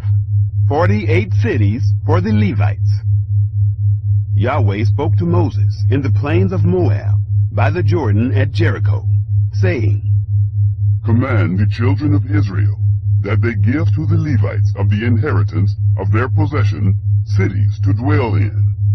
And you shall give suburbs for the cities around them to the Levites. These cities shall they have to dwell in, and their suburbs shall be for their livestock, and for their substance, and for all their animals. The suburbs of the cities, which you shall give to the Levites, shall be from the wall of the city, and outward, 1,000 cubits around it. You shall measure outside of the city, for the east side, 2,000 cubits, and for the south side, 2,000 cubits, and for the west side, 2,000 cubits, and for the north side, 2,000 cubits, the city being in the midst. This shall be to them the suburbs of the cities. 6 cities of refuge. The cities which you shall give to the Levites, they shall be the 6 cities of refuge, which you shall give for the manslayer to flee to, and besides them you shall give 42 cities. All the cities which you shall give to the Levites shall be 48 cities, together with their suburbs. Concerning the cities which you shall give of the possession of the children of Israel, from the many you shall take many, and from the few you shall take few. Everyone according to his inheritance, which he inherits, shall give of his cities to the Levites. Yahweh spoke to Moses, saying, Speak to the children of Israel, and tell them, when you pass over the Jordan into the land of Canaan, then you shall appoint you cities to be cities of refuge for you, that the manslayer who kills any person unwittingly may flee there. The cities shall be to you for refuge from the avenger, that the manslayer not die until he stands before the congregation for judgment. The cities which you shall give shall be for you 6 cities of refuge. You shall give 3 cities beyond the Jordan, and you shall give 3 cities in the land of Canaan. They shall be cities of refuge. For the children of Israel, and for the stranger, and for the foreigner living among them, shall these 6 cities be for refuge, that everyone who kills any person unwittingly may flee there. But if he struck him with an instrument of iron, so that he died, he is a murderer. The murderer shall surely be put to death. If he struck him with a stone in the hand, by which a man may die, and he died, he is a murderer. The murderer shall surely be put to death. Or if he struck him with a weapon of wood in the hand, by which a man may die, and he died, he is a murderer.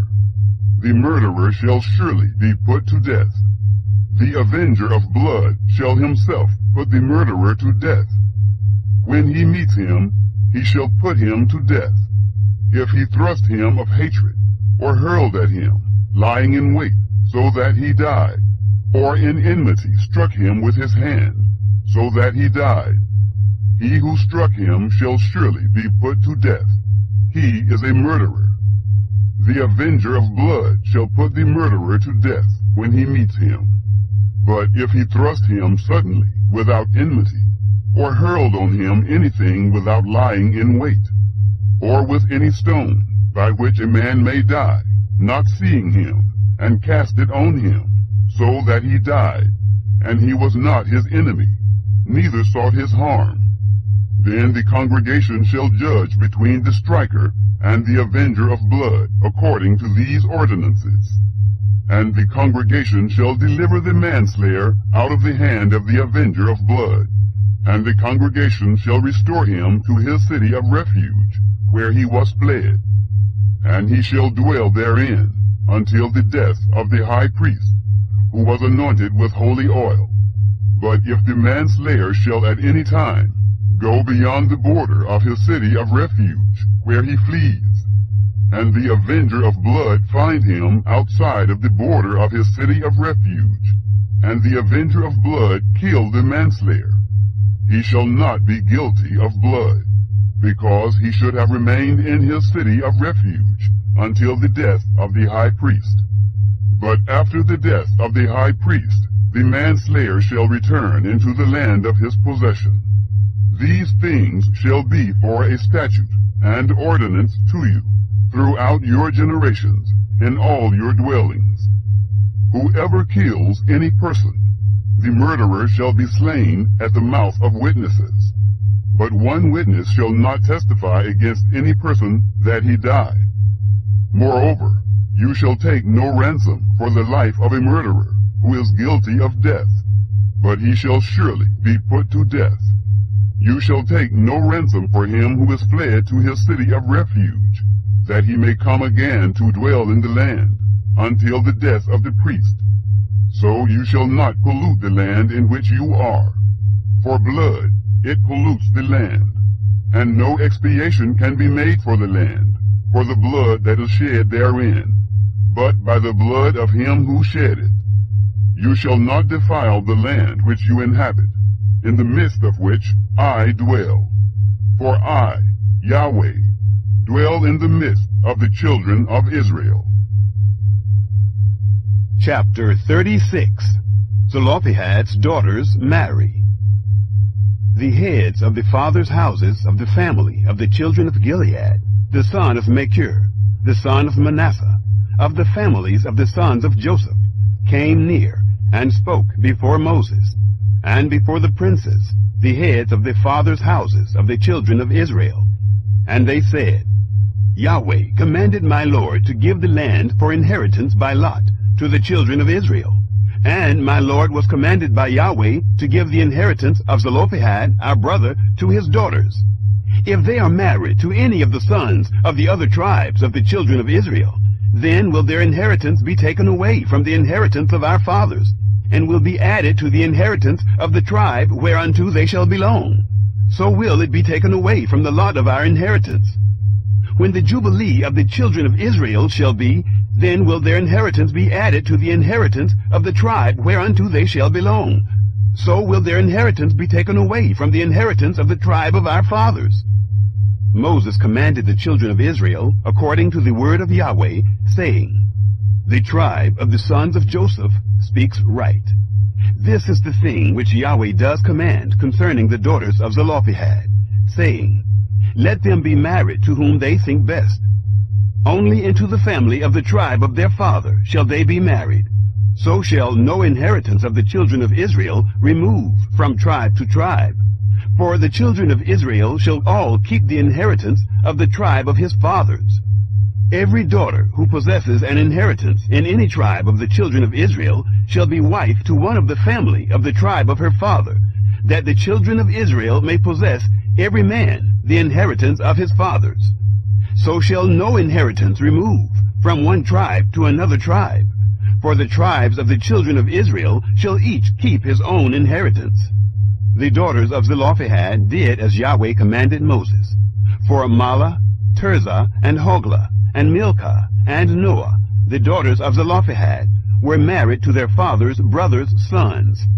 They were married into the families of the sons of Manasseh, the son of Joseph, and their inheritance remained in the tribe of the family of their father. These are the commandments and the ordinances which Yahweh commanded by Moses to the children of Israel in the plains of Moab by the Jordan at Jericho.